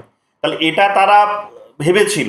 তারা ওই কারণে তাদের নিজেদের দেশের মধ্যে যাতে জনগণের অসন্তোষ তৈরি না হয়, তার ঢেউ এসে যাতে না পড়ে, বলশেভিক রিভলিউশনের ঢেউ এসে যাতে না পড়ে, এবং এখানকার মানুষরাও যাতে আন্দোলন না করে, সেই কারণে তারা কি করার চেষ্টা করলেন, যে মানুষ কখন কি চায়, তার কি ডিমান্ড, তার কি অভাব অভিযোগ আছে, সেগুলো তারা বোঝার চেষ্টা করলেন এই আচরণবাদী আলোচনার মধ্য দিয়ে, এই বিহেভিয়ারাল আলোচনার মধ্য দিয়ে। তো তার মানে মানুষকে তারা এক প্রকার সন্তুষ্ট করার চেষ্টা করলেন, মানুষের ডিমান্ডগুলোকে ফুলফিল করার চেষ্টা করলেন, অনেক বেশি ডেমোক্রেটিক করার চেষ্টা করলেন সিস্টেমটা। কিন্তু একটা জিনিস বোঝো, হয়তো পদ্ধতির মধ্যে পরিবর্তন এসেছে, কিন্তু তোমরা দেখবে যে উদ্দেশ্যের মধ্যে বা পাওয়ার সেন্টারের মধ্যে কিন্তু কোনো বিশেষ পরিবর্তন হয়নি। আমেরিকা তার বিহেভিয়ারাল আলোচনা করলো, বিহেভিয়ারাল একটা আন্দোলন সেখানে গড়ে উঠলো ডেভিড স্ট্যানের হাত ধরে, যেগুলো হয়েছে। কিন্তু একটা জিনিস নোটিশ করো, এখনো মানে ওখানকার তোমরা দেখবে যে হয়তো 10% সম্পদ, যেটা দেখবে 2011 সালে একটা অকুপাই ওয়াল স্ট্রিট মুভমেন্টও হয়েছিল এই ফেসবুকের দৌলতে, সোশ্যাল মিডিয়ার দৌলতেই, যেটা আরব স্প্রিং এর হাত ধরে শুরু হলো, আর তাদের দেশে গিয়েও সেই ঢেউটা পড়লো। যারা নিজেরাই এই মিডিয়ামগুলো তৈরি করেছে, সোশ্যাল মিডিয়া তৈরি করেছে, তাদের নিজেদের দেশেও গিয়ে সেই ঢেউটা পড়লো। কি দেখলাম সেখানে? আমরা দেখলাম যে মানুষ সেখানে স্লোগান দিচ্ছে, যে যেমন বাংলাদেশে দেখলে যে আমরা কারা, আমরা কারা, রাজাকার রাজাকার, ঠিক ওই রকম ভাবে, ওই রকম যে সেই সময় ওখানে মানুষ স্লোগান দিচ্ছে উই আর 99%, উই আর 99%। এটা দিয়ে তারা বোঝাতে চাইছে যে আমরা 99% মানুষ, আমাদের হাতে দেশের 1% সম্পত্তি আছে, আর দেশের 99% সম্পত্তি আছে 1% মানুষের হাতে। তো এই ধরনের একটা ডিসক্রিমিনেশনস, এই ধরনের একটা কিন্তু ডিভিশন কিন্তু তৈরি হয়েছে সম্পদের ভিত্তিতে, অর্থের ভিত্তিতে। তাহলে যতই ডেমোক্রেটিক কান্ট্রি হোক না কেন, তারা যতই বিহেভিয়ারাল আন্দোলন চর্চা করুক না কেন, আলটিমেটলি এটা বোঝো তারা কি করেছে, মানুষের বিহেভিয়ারটাকে তাদের নিজেদের কল্যাণের উদ্দেশ্যটা কল্যাণই ছিল, যে তাদের কল্যাণই নিশ্চিত করবে, কিন্তু লক্ষ্যটা কি হয়ে পড়লো, মানে আলটিমেট রেজাল্টটা কি বেরিয়ে আসলো? রেজাল্ট বেরিয়ে আসলো যে ক্ষমতায় যারা টিকে ছিল তারাই ক্ষমতা, হয়তো তাদের হাত থেকে অন্যজনের হাতে ক্ষমতা চলে গেছে, কিন্তু কথাটা হয়েছে যে সম্পদ একটা জায়গায় গিয়ে 99% সম্পদ 1% মানুষের হাতে কেন্দ্রীভূত যখন হয়ে আছে, তখন এটাই প্রমাণ হচ্ছে যে ডেমোক্রেটিক আলোচনা বা বিহেভিয়ারাল এই যে আলোচনাগুলো, এগুলো ব্যর্থ হয়েছে। বিহেভিয়ারাল এই যে প্রগ্রেস, বিহেভিয়ারাল এই যে মুভমেন্ট, যেটাকে বলা হয়েছিল মুভমেন্ট, বিহেভিয়ারাল মুভমেন্ট, ডেভিড স্টোনের হাত ধরে যেটা হলো, তো এই বিহেভিয়ারাল মুভমেন্ট বলা যেতে পারে এক প্রকার তার মানে ব্যর্থ হয়েছে। মডার্ন পিরিয়ডে যদি আমরা বলি যে নতুন করে এখন এই 120 বছর পর, 100 বছর পর এসে যদি বিহেভিয়ারাল রেভলিউশনসকে নতুন করে যদি আমরা ফিরে দেখি, তাহলে আমরা দেখতে পাবো যে এই বিহেভিয়ারাল রিভলিউশনস ব্যর্থ হয়েছে। তার কারণ মানুষের হাতে পাওয়ার যেমন ছিল তেমনিই রয়ে গেছে, বদল কিছু হয়নি, চেঞ্জ কিছু আসেনি। তো এইরকম ভাবে এখানে বুঝে নাও যে মডার্ন পিরিয়ডে যখন আলোচনাটা শুরু হলো পাওয়ারের, তখন উদ্দেশ্য এটাই ছিল যে জনগণকে সার্ভিস দেবে, কিন্তু রেজাল্ট আলটিমেটলি কি বেরিয়ে আসলো, জনগণকে এখানে তার বিহেভিয়ারগুলোকে বুঝে এমনভাবে তাকে কন্ট্রোল করা হয়েছে যে আলটিমেটলি কি হয়েছে, অবস্থার কোনো পরিবর্তন ঘটেনি। তো এইরকমভাবে আমরা দেখতে পাবো কি যে এই বর্তমান দিনের যে আলোচনাগুলো সেগুলো চলে আসে। তো এইরকমভাবে অনেক আলোচনায় আমরা হতে দেখেছি। তো মডার্ন পিরিয়ডে এসে ওয়েলফেয়ারিজমের আলোচনার সঙ্গে তোমরা দেখতে পাবে কি যে এই আলোচনাগুলো জুড়ে গেছে যে মানুষের কল্যাণ কিভাবে করতে হবে। বাট রেজাল্ট তোমরা বারে বারে দেখবে ওটাই হয়েছে, বিশেষ করে ডেভেলপ কান্ট্রিজগুলিতে, যে ক্ষমতা কিছু অল্প কিছু মানুষের হাতেই কিন্তু রয়েছে, বাকিরা কিন্তু পাওয়ারলেস হয়ে রয়েছে। তো এইরকমভাবে পাওয়ার এবং পাওয়ারলেসনেসের একটা কনসেপ্ট এখানে আলোচনায় উঠে আসে, যেটা আমাদেরকে পড়তে হয়, জানতে হয়। তো এবার এখানে তোমাদেরকে কতগুলো কথা তোমাদের বলি, যেগুলো এগুলো গেল বেসিক আলোচনা, মানে পাওয়ার সম্পর্কিত। এর বাইরে আর বিশেষ কিছু প্রয়োজন পড়বে না তোমাদের। আমি এগুলো লেখাচ্ছি না, এগুলো বিহেভিয়ারাল রিভলিউশনস তোমাদের পড়াবো, বিহেভিয়ারালিজম পড়াবো, ইউনিট 4-এ আছে। তখন আবার সেম জিনিস রিপিট হবে, তখন যদিও সেখানে আরো ধরে ধরে আলোচনা হবে। বাট পাওয়ারের প্রসঙ্গে এখানে এতটুকু জানলেই হবে। এরপরে যে 3টে বিষয় তোমাদের জানতে হবে সেটা হচ্ছে পাওয়ারের নেচার অফ পাওয়ার। যেগুলো বললাম এগুলো বইয়ে পাবে না, এগুলো 10-15টা বই পড়লে তবে গিয়ে আইডিয়াগুলো তো জেনারেট হবে নিজের মধ্যে, নইলে পাবে না, এগুলো লিঙ্ক করতে পারবে তবেই গিয়ে। যাই হোক, নেচার অফ পাওয়ারে এখানে আমরা কি দেখতে পাবো, পাওয়ারের প্রকৃতিটা কেমন। পাওয়ারের প্রকৃতির মধ্যে হচ্ছে পাওয়ার হচ্ছে রিলেশনাল। পাওয়ার ইজ বলা যেতে পারে power is relational. Power is relational বলা যেতে পারে। পাওয়ার ইজ রিলেশনাল বলতে কি বোঝায়? পাওয়ার ইজ রিলেশনাল বলতে বোঝায় এটাই, এই কনসেপ্টটাই, যে পাওয়ার একাই একাই ফাংশনস করতে পারে না। পাওয়ারের কনসেপ্টটা কখনো পার্টিকুলার একটা এলিমেন্টসের উপর নির্ভর করে না। পাওয়ার হচ্ছে কি হয় না, একটা হচ্ছে সবসময় একটা দুটো এলিমেন্টসের মধ্যে ফাংশনস করে, দুটো ইন্ডিভিজুয়ালসের মধ্যে, দুটো গ্রুপের মধ্যে কিন্তু ফাংশনস করে। কীরকম, মানে রিলেশনাল বলতে বোঝাতে চাইছে যেটা কারোর সঙ্গে সম্পর্কিত, সে একাই ফাংশনস করতে পারে না, সে কিন্তু ইন্ডিভিজুয়াল নয়। পাওয়ার সবসময় কি হয় না, পাওয়ারের প্রসঙ্গ যখনই আসে তখন পাওয়ার অন্য কারোর সঙ্গে তার একটা কিন্তু রিলেশন আছে, এটা বোঝায়। কীরকম, যেমন আমি বললাম যে আমি যদি আমার উদ্দেশ্যে সফল হই, উদ্দেশ্যটা হচ্ছে আমাদের তোমাদেরকে প্রত্যেকে নেট জিআরএফ কোয়ালিফাই করানো, সেই উদ্দেশ্যে যদি আমি সফল হই তাহলে কি হবে, তাহলে আমার পাওয়ার আছে সেটা প্রমাণিত হবে, আমার পাওয়ার আছে সেটা প্রমাণিত হবে। তাহলে আমার পাওয়ার আছে সেটা বোঝানোর জন্য, বা আমি পাওয়ারফুল এটা বোঝানোর জন্য আমার প্রয়োজন পড়ছে তোমাদের। তোমাদের এক্সিস্টেন্স ছাড়া, তোমাদের সাকসেস এক্সিস্টেন্স ছাড়া, তাহলে এখানে কি হবে না, তোমাদের এক্সিস্টেন্স ছাড়া, তোমাদের অস্তিত্ব ছাড়া আমার পাওয়ার বা পাওয়ারকে যেভাবে আমি ডিফাইন করছি এখানে, তাহলে সেই পাওয়ারে পরিণত হবে না, পাওয়ারে পরিণত হবে না। তো এই কারণে বলা হচ্ছে পাওয়ার অলওয়েজ ইজ রিলেশনাল, যে সম্পর্কিত একটা বিষয়। একটা কিন্তু সে কি করছে, সে একাই এক্সিস্ট করতে পারে না। পাওয়ারের প্রসঙ্গে যখন আমরা আসি তখন পাওয়ার বলতে কি বোঝানো হয়, যে অন্য কারোর সঙ্গে একটা সম্পর্কের কথা বলা হয়। তো পাওয়ার মানে হচ্ছে কি, দুটো এলিমেন্টসের মধ্যে বলা যেতে পারে, বা দুটো ইন্ডিভিজুয়ালস বা দুটো গ্রুপের মধ্যে কি বোঝা যেতে পারে, তাদের মধ্যে একটা রিলেশনসকে সেখানে কিন্তু ডিনোটস করে। তো পাওয়ার যখনই বলবো, পাওয়ারের নেচার যখনই আমরা আলোচনা করব, তখনই এখানে আলোচনা হবে যে পাওয়ার ইজ রিলেশনাল উইথ, আবার power is a relation between two groups or two individuals, এটা হতে পারে। অর্থাৎ দুটো কিছু থাকতে হবে, দুটো আলাদা কিছু এলিমেন্ট থাকতে হবে, তবেই গিয়ে পাওয়ার বলে কনসিডার হবে। পাওয়ারের ডেফিনেশনে সে কিন্তু তার ডেফিনেশন পূর্ণতা পাবে, নইলে কিন্তু পাওয়ার বলে বিবেচিত হবে না। তো পাওয়ার ইজ অলওয়েজ রিলেশনাল, এটা কিন্তু আমরা বলতে পারি নাম্বার 1। নাম্বার 2 কি হতে পারে, নাম্বার 2 হতে পারে পাওয়ার ইজ, এখানে বলা যেতে পারে সেকেন্ড হচ্ছে এখানে পাওয়ার ইজ বিহেভিয়ারাল।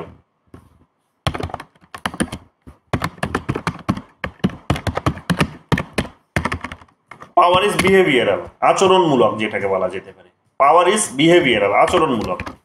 কি বোঝাচ্ছে এটা দিয়ে? এটা দিয়ে বোঝাচ্ছে যে আমি যেমন বললাম যে আমার পাওয়ারটা তখনই পাওয়ার বলে বিবেচিত হবে যখন তোমার সঙ্গে আমার সম্পর্ক তৈরি হবে। মানে সম্পর্কটা কিসের? সম্পর্কটা হচ্ছে শিক্ষকের এবং ছাত্রের। আমি তোমাকে শেখাবো, তুমি সেটা শিখবে, শেখার পর তুমি তোমার উদ্দেশ্যে সফল হবে। তাহলে তুমি যখন শিখলে তখন কি হলো, তোমার সঙ্গে আমার, মানে তোমার সঙ্গে তুমি যখন কিছু শিখছো আমার কাছ থেকে, তখন তোমার সঙ্গে আমার একটা সম্পর্ক তৈরি হচ্ছে। তুমি যখন সাকসেস পাচ্ছ তখন আমার আমার শিক্ষকতার পাওয়ারটা তৈরি হচ্ছে। এবার এই শিক্ষকতা পাওয়ার তৈরি হচ্ছে, এবং শুধু তাই নয়, মানে এটা বোঝো যে এবার আমি তোমাকে শেখালাম, তুমি শিখলে, শেখার পর কি হলো, তুমি হয়তো তোমার যখন কি হলো রেজাল্টটা বেরিয়ে আসছে, তোমার যখন রেজাল্ট বেরিয়ে আসছে যে তুমি সফল হয়েছো, তাহলে সফলতার প্রসঙ্গ যখন আসবে তখনই কি হবে না পাওয়ারকে বিবেচিত হবে। অর্থাৎ যেখানে সফলতা থাকবে না, যেখানে রেজাল্ট থাকবে না, বিহেভিয়ারের মধ্যে কোনো চেঞ্জ আসবে না, যেখানে সেখানে পাওয়ার পাওয়ার বলে বিবেচিত হবে না। তাহলে পাওয়ার তখনই পাওয়ার বলে বিবেচিত হবে যখন আদার এলিমেন্টের উপরে বা যার উপর পাওয়ার অ্যাপ্লাই করা হচ্ছে তার মধ্যে যদি কোনো চেঞ্জ আসে, তার বিহেভিয়ারাল যদি কোনো চেঞ্জ আসে, তবেই সেখানে পাওয়ার পাওয়ার বলে বিবেচিত হবে। তাহলে এক তো সেখানে সম্পর্ককে নির্দেশ করছে এবং যার সাথে সম্পর্ক তৈরি হচ্ছে তার মধ্যে যখন কোনো তার আচরণগত পরিবর্তন আসছে তখনই কেবলমাত্র পাওয়ার পাওয়ার বলে বিবেচিত হচ্ছে। তাহলে পাওয়ার ইজ বিহেভিয়ারাল অ্যাজ ওয়েল। বোঝা গেছে যে পাওয়ার কিভাবে আচরণমূলক হয়ে গেল। তো পাওয়ার সম্পর্কমূলক এইভাবে যে আমি তোমাকে কিছু শেখাচ্ছি, তুমি সফলতা পাচ্ছ, তাহলে সেই হিসেবে আমি শিক্ষকতার আমার কিন্তু পাওয়ারটা তৈরি হচ্ছে। এবং এই কারণেই বোধহয় দেখো তোমরা সফলতা পাচ্ছ বলে আরো অনেকে এখন আমার কাছে পড়তে আসছে। তোমরা অনেকেই সবাই রেফারেন্সেই এসেছো কম বেশি, তোমরা সরাসরি হয়তো আমার মুখ দেখে কমই এসেছো, তোমরা সবাই রেফারেন্সে এসেছো, কারো না কারো কাছ থেকে রেফারেন্স পেয়েছো। তার মানে সেটা আমার পাওয়ার, যে I can influence the decisions of that person. যে সেই মানুষটা কার কাছে তোমাকে পাঠাবে, যে কে ভালো টিচার, সেটা কিন্তু ডিসাইড করছে আমার উপর। তাহলে আমার আমার আমার আমার যে ডিসিশনসটা, আমার যে ফাংশন, সেই ফাংশনসটা যখন কোনো একটা সাকসেস পেয়েছে তখনই সেখানে কি হচ্ছে, মানে কোনো একটা রিলেশনে গিয়ে সাকসেস পেয়েছে তখন সেটা পাওয়ারে কনসিডার হয়েছে। এবং দ্বিতীয় হচ্ছে যে তোমার মধ্যে যখন কোনো সাকসেস পাওয়ার ফলে যখন কোনো পরিবর্তন আসছে তখন সেটাও কিন্তু পাওয়ার বলে বিবেচনা হচ্ছে। তাহলে পাওয়ার হচ্ছে সম্পর্কমূলক, পাওয়ার হচ্ছে আচরণমূলক। যে যতক্ষণ না তোমার আচরণের মধ্যে কোনো পরিবর্তন আসছে ততক্ষণ আমার পাওয়ার বলে, আমরা পাওয়ারের রূপ পাবে না। বোঝা গেছে? তাহলে পাওয়ার রিলেশনাল, পাওয়ার হচ্ছে বিহেভিয়ারাল। এরপরে আমরা দেখতে পাবো পাওয়ার আর ইনফ্লুয়েন্সেরও একটা রিলেশন আছে, মানে একটা there is a relation between, বলতে পারো, power and influence. There is a relations between power and INFLUENCE। তাহলে এখানে একটা কি আছে, একটা সম্পর্ক আছে। কিসের মধ্যে সম্পর্ক? ক্ষমতা এবং প্রভাব, এই দুটো আলাদা শব্দ, কিন্তু ভালো করে ধ্যান দেবে। এই দুটো আলাদা শব্দ, যে এখানে কি বোঝানো হচ্ছে, যে দুটোর মধ্যে একটা সম্পর্ক আছে। দুটোর মধ্যে একটা কি আছে, দুটোর মধ্যে একটা সম্পর্ক আছে। There is a relation between power and influence. যে পাওয়ার, ক্ষমতা এবং প্রভাবের মধ্যে একটা সম্পর্ক আছে। কি ধরনের? বা বলতে পারো যে এই ধরনের দুটো আলোচনা বলা যেতে পারে এখানে আছে। Power and influence. হ্যাঁ, এই পাওয়ার অ্যান্ড ইনফ্লুয়েন্সের আলোচনাটাও কিন্তু নেচারের মধ্যে চলে আসে। অর্থাৎ পাওয়ার যেটা বলতে যেটা বোঝায়, আগে ইনফ্লুয়েন্সটা বোঝো। ইনফ্লুয়েন্স যেটা বলতে বোঝায় সেটা হচ্ছে যে আমি যখন কাউকে প্রভাবিত করতে পারছি, প্রভাবিত মানে তার আচরণকে যখন আমি পরিবর্তন করতে পারছি, তখন সেটা কিন্তু ইনফ্লুয়েন্স বলে কনসিডার হচ্ছে। তাহলে পাওয়ারের মধ্যে ইনফ্লুয়েন্সের একটা আইডিয়া জড়িত আছে, যে আমি যখন কারো আচরণকে যখন চেঞ্জ করতে পারছি, তার মানে তুমি আমার দ্বারা, মানে সেই ব্যক্তিটি আমার দ্বারা প্রভাবিত হয়েছে, সেটা কিন্তু প্রমাণিত হচ্ছে। তাহলে সেই প্রভাবটা কিন্তু এখানে এক প্রকার অনেক সময় কি হয়, পাওয়ার বলে বিবেচিত হয়। তাহলে পাওয়ারের মধ্যে কিন্তু ইনফ্লুয়েন্স রয়েছে, যদিও পাওয়ারের কনসেপ্টের মধ্যে এটা ছাড়াও আরো অনেক কিছু আছে, আরো একটা পার্ট আছে। সেটা কি? সেটা হচ্ছে, এবং এটা ইনফ্লুয়েন্স যখন হচ্ছে তখন এটা পজিটিভ ওয়েতে হচ্ছে, যে আমি হয়তো তোমাকে কি করলাম, তোমাকে শিক্ষা দান করেছি, তোমাকে হয়তো আমি একটা নির্দিষ্ট মেথড শিখিয়েছি, দীর্ঘদিন ধরে তোমাকে গাইডেন্স দিয়েছি, তোমরা নেট সেট পাস করেছো, তোমাদের রেজাল্ট ভালো বেরিয়ে এসেছে, যে এরা করেছো, টিচার হয়েছে, প্রফেসর হয়েছো, তো এটা আমার কিন্তু প্রভাব তোমাদের উপরে, এটা আমার প্রভাব। দ্বিতীয় হচ্ছে এখানে, তো এটা একটা পজিটিভ সাইড অফ পাওয়ার বলা যেতে পারে। পাওয়ারের মধ্যে ইনফ্লুয়েন্স আছে, কিন্তু এটা হচ্ছে পজিটিভ সাইড অফ পাওয়ার, যেটা ইনফ্লুয়েন্সের মধ্যে দিয়ে রিফ্লেক্টেড হয়। কিন্তু পাওয়ার সবসময় যে পজিটিভ হয় তা কিন্তু নয়, পাওয়ার কিন্তু নেগেটিভও হয়। পাওয়ার নেগেটিভ কোন সেন্সে হয়? পাওয়ার নেগেটিভ হয় এই সেন্সেও, যে পাওয়ার কথার অর্থ হচ্ছে যে সেই ওখানে একটা কোর্সানও থাকতে পারে, কোর্সান। যে ইনফ্লুয়েন্স যখন হবে তখন কি হবে, যে যদি তুমি আমার কথা না শোনো তাহলে আমার পাওয়ার প্রতিষ্ঠিত হয়তো হবে না, আমার পাওয়ার হয়তো ডেফিনেশনটা পূর্ণতা পেল না। কিন্তু যখন পাওয়ারের কথা বলবো, অর্থাৎ ইনফ্লুয়েন্সটা পূর্ণতা পেল না, যদি তোমার মধ্যে যদি কোনো চেঞ্জ না আসে তাহলে আমার ইনফ্লুয়েন্স পূর্ণতা পেল না। কিন্তু এবং এটার মধ্যে একটা কি থাকে, এটার মধ্যে একটা একটা একটা একটা একটা স্বয়ং সম্পূর্ণতা থাকে। স্বয়ং সম্পূর্ণতা মানে কি? যে অটোমেটিক হয়, আমি কিছু বলেছি, তুমি সেটা দ্বারা প্রভাবিত হয়েছো, তোমার রেজাল্ট ভালো হয়েছে, তো সেটা আমার প্রভাবে হয়েছে, তাহলে এটা হচ্ছে ইনফ্লুয়েন্স, পাওয়ারের মধ্যে এটা কিন্তু থাকে, কিন্তু পাওয়ারের আইডিয়াটা কিন্তু এর থেকে আরো অনেক বড়।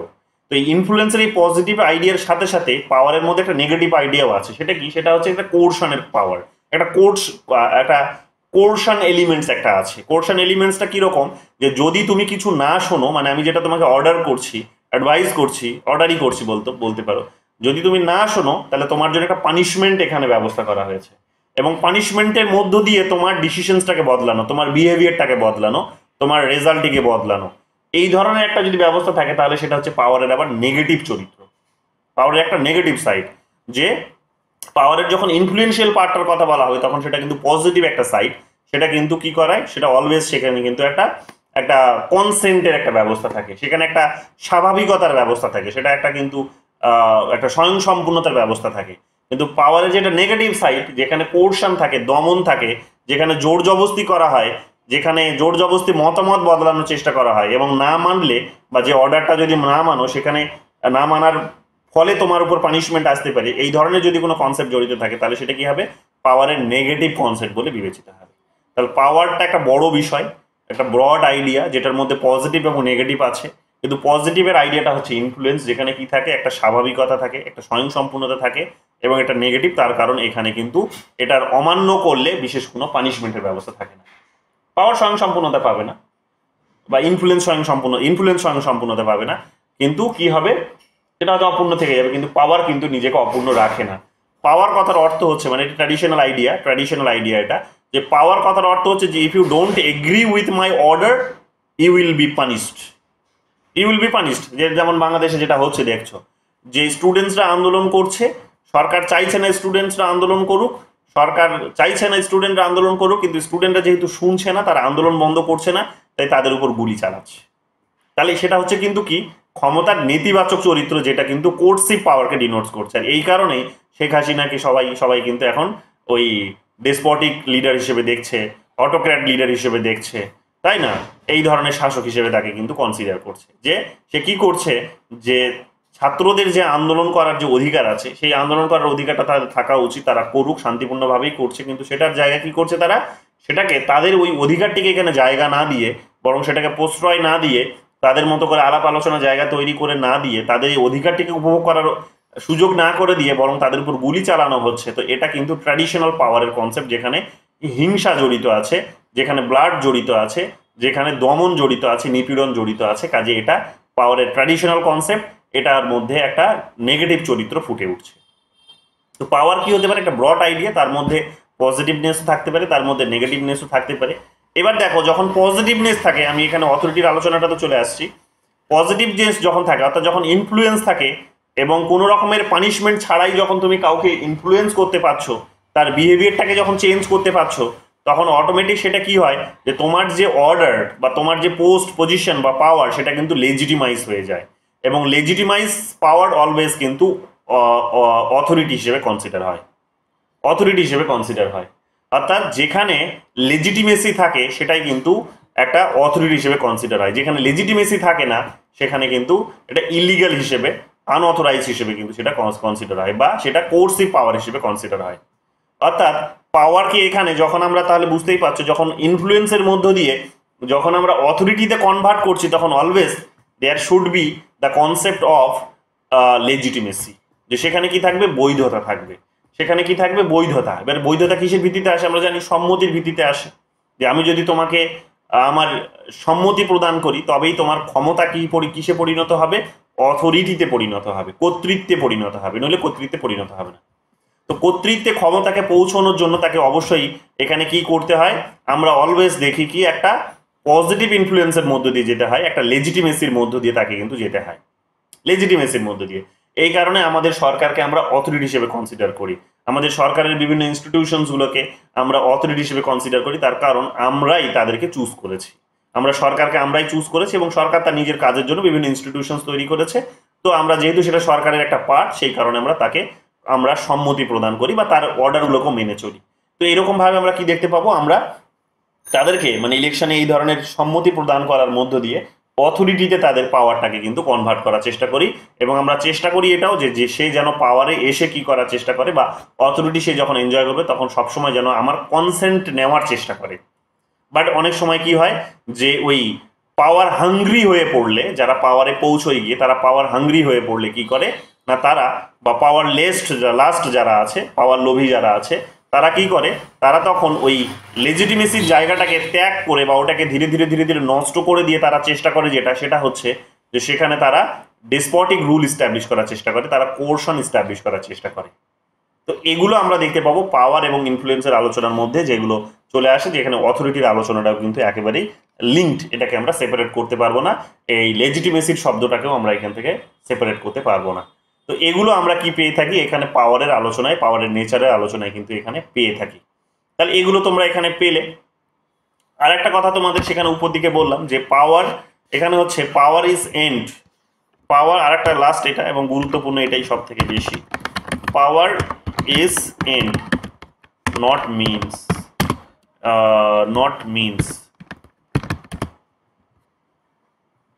sorry, power is not end, এটা হবে, উল্টোটা বললাম, দুটোই হতে পারে, আমি আসছি এখানে। তারপরেও মডার্ন ডেমোক্রেসি মানে কোন পিরিয়ডে কোনটা হতে আমি বলছি তোমাদের, দুটো আইডিয়া হতে পারে, power is not end but means, এটা একটা আইডিয়া হতে পারে। আর একটা উল্টোটা হতে পারে, একটা উল্টো আইডিয়া হতে পারে। উল্টোটা কি? উল্টোটা হচ্ছে বিপরীতটা, আমি এটা মুখে বলে দিচ্ছি, সেটা হচ্ছে যে ক্ষমতা উদ্দেশ্য নয়, ক্ষমতা হচ্ছে উপায়, ক্ষমতা উদ্দেশ্য নয়, এটা হচ্ছে মডার্ন আইডিয়া। ক্ষমতা উদ্দেশ্য নয়, ক্ষমতা হচ্ছে উপায়, ক্ষমতা উপায়, ক্ষমতা উদ্দেশ্য নয়। তার মানে আমাদের কি উদ্দেশ্যটা কি? আমাদের উদ্দেশ্যটা হচ্ছে ওয়েলফেয়ার। আমাদের উদ্দেশ্যটা কি? আমাদের উদ্দেশ্যটা ওয়েলফেয়ার। তাহলে ক্ষমতা যদি বলা হচ্ছে আমার উদ্দেশ্য নয়, তাহলে আমরা এখানে কি দেখতে পাচ্ছি? যখন বলা হচ্ছে ক্ষমতা উদ্দেশ্য নয়, তখন আমরা দেখতে পাচ্ছি যে ক্ষমতাকে বলছে আবার কি বাট মিনস, এটা একটা উপায়। তার মানে ক্ষমতাকে ব্যবহার করে কি করা হয়? ক্ষমতাকে ব্যবহার করে জনগণের কল্যাণ করার চেষ্টা করা হয়। এটা হচ্ছে মডার্ন আইডিয়া। ধরে নাও একটা উদাহরণ নাও, উদাহরণটা হচ্ছে এটাই যে, উদাহরণটা এটাই ধরে নাও যে যে সরকারের পাওয়ারে আসা, সরকারে নির্বাচিত হয়ে আসা, অনেকে ভাবে এটাকে কি, অনেকে ভাবে এটাকে যে পাওয়ার, এটাই তাদের উদ্দেশ্য, এটাকেই তারা পৌঁছতে চায়, এটাই তাদের উদ্দেশ্য। কিন্তু এটা তাদের উদ্দেশ্য নয়, এটা হচ্ছে তাদের কিন্তু উদ্দেশ্য লাভের উপায়।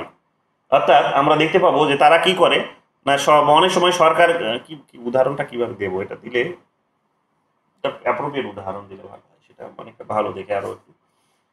ধরে নাও এখানে যেটা বলা হচ্ছে সেটা হচ্ছে যে ক্ষমতা উদ্দেশ্য নয় বলছে, তো ক্ষমতা উদ্দেশ্য নয় মানে এটা এরকম হতে পারে যে আমি ভাবছি, ধরে নাও যে আমি ভাবছি আমি এখন প্রধানমন্ত্রী হব। কেন আমি ভাবছি যে সেটা এখন ওখানে ওটা হচ্ছে পাওয়ার, বাট ওটা পাওয়ার নয়, ওটা পাওয়ারে আসার কিন্তু মাধ্যম। হ্যাঁ আসছি, দাঁড়াও, পাওয়ারে আসার মাধ্যম। কেন পাওয়ারে আসার মাধ্যম? তুমি ওখানে বা পাওয়ারে ধরে রাখার মাধ্যম। কেন? তার কারণ তুমি জানো সরকার মানে হচ্ছে তুমি গিয়ে গোটা দেশের মানুষের জন্য অনেক কিছু করতে পারবে। গোটা দেশের মানুষের জন্য 140 কোটি জনসংখ্যার জন্য তুমি অনেক ওয়েলফেয়ার করতে পারবে। তাহলে অনেকে ভাবছে ওটা পাওয়ার, আমি ওটা চাই, কিন্তু ওটা পাওয়ার নয়, ওটা হচ্ছে কিন্তু পাওয়ারের মাধ্যম। তুমি ওখানে পৌঁছলে, ওখানে পৌঁছে যতক্ষণ না জনগণের জন্য কাজ করছো, মানুষ তোমাকে ওখানে রাখবে না, 7 দিনের মধ্যে ছুঁড়ে ফেলে দেবে তোমাকে। তোমার ডিসিপ্লিনগুলো, পলিসিগুলোকে সেখানে ইগনোর করবে। যেমন বাংলাদেশে হচ্ছে রিজার্ভেশন সিস্টেম, এই শেখ হাসিনা নিয়েছিলেন, রিজার্ভেশন সিস্টেমকে তারা উপড়ে ফেলে দিচ্ছে, জনগণ উপড়ে ফেলে দিচ্ছে। তার মানে কি? তার ডিসিশনটাকে উপড়ে ফেলে দেওয়ার মানে তার ক্ষমতাটাকে উপড়ে ফেলে দেওয়া খানিকটা, তাকে দুর্বল করে দেওয়া খানিকটা, তার দুর্বলতা, তাকে বুঝিয়ে দেওয়া, তার অওকাত যেটাকে বলা হয়, তার অওকাতটাকে ঠিকানায় নিয়ে আসা, তাকে বুঝিয়ে দেওয়া যেটা তোমার পাওয়ার নয়। তুমি ভেবেছিলে সরকারে আসলে তুমি পাওয়ার উপভোগ করবে, এটা পাওয়ার নয়, এটা কিন্তু পাওয়ার উপভোগ করার মাধ্যম। কাজে মাধ্যমটিকে যদি তুমি ঠিকঠাক ব্যবহার না করতে পারো, যেটার মধ্যে অর্থাৎ উদ্দেশ্যটাকে তুমি যদি ওয়েলফেয়ার না করতে পারো, তোমাকে মানুষ কিন্তু ওই পজিশনে রাখবে না। তাহলে অনেকে ভাবে কি পাওয়ারটা হচ্ছে উদ্দেশ্য, পাওয়ারটা উদ্দেশ্য নয়, পাওয়ারটা মাধ্যম।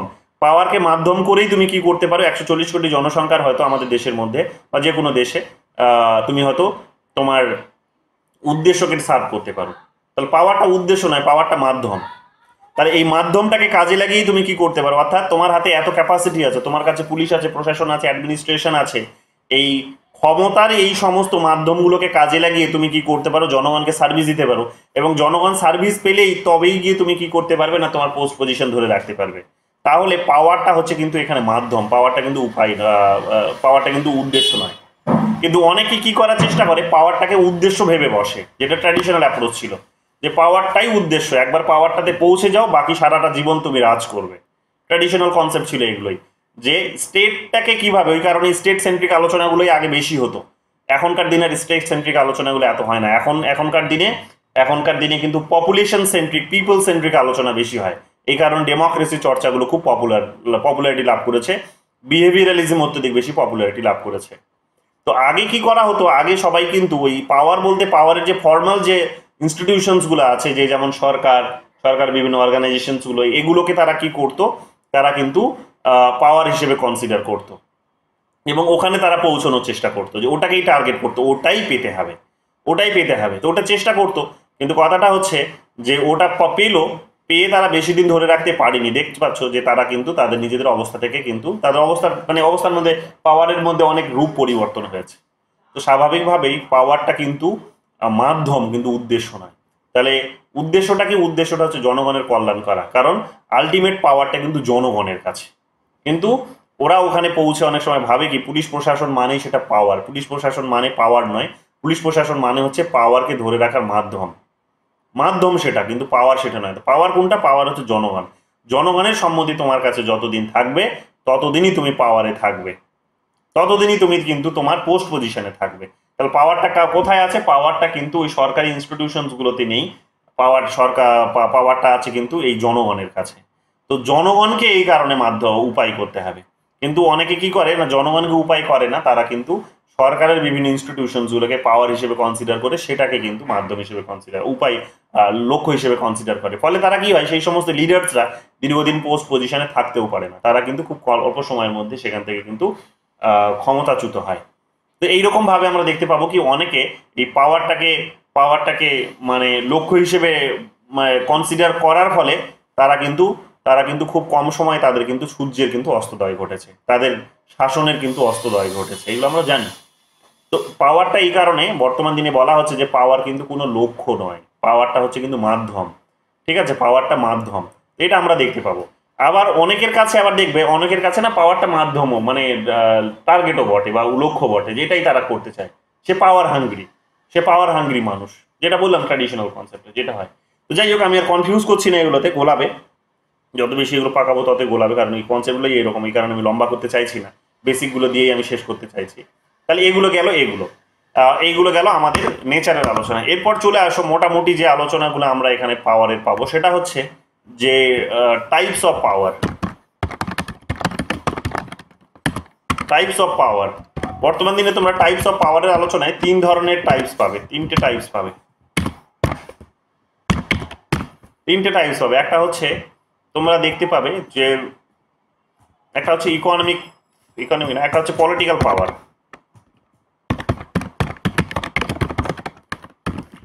দ্বিতীয়টা হচ্ছে এখানে তোমরা পাবে ইকোনমিক পাওয়ার।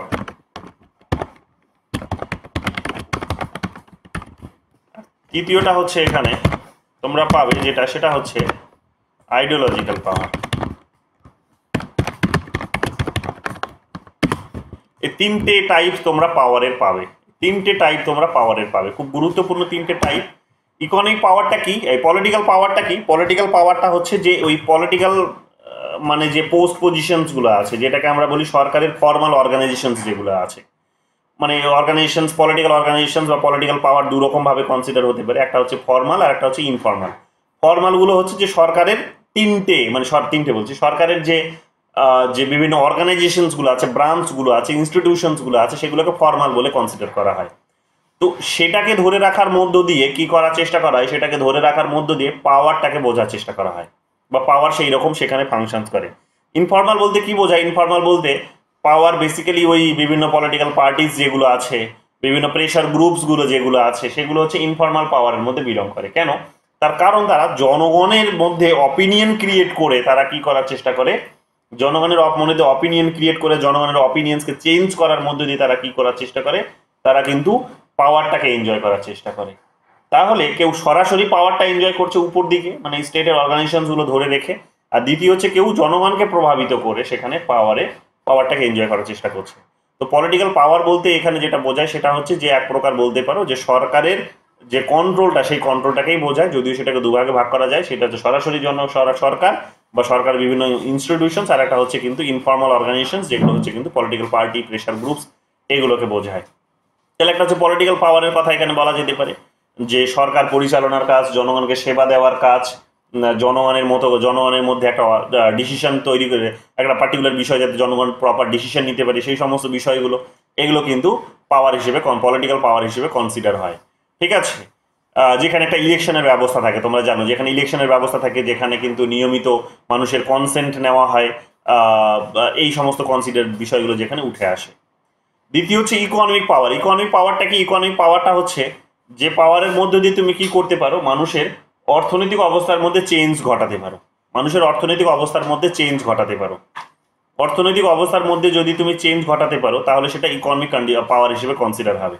যেমন অনেক সময় কি হয় যে আমাদের দেশে দেখবে যে ওই যেমন Indian chambers of commerce and industry, নাম শুনেছো নিশ্চয়ই, এগুলো একটা প্রেশার গ্রুপসের আলোচনা তোমরা পড়েছো নিশ্চয়ই, বা না পড়লেও অসুবিধা নেই, ইউনিট 4 আছে, পড়াবো আমি।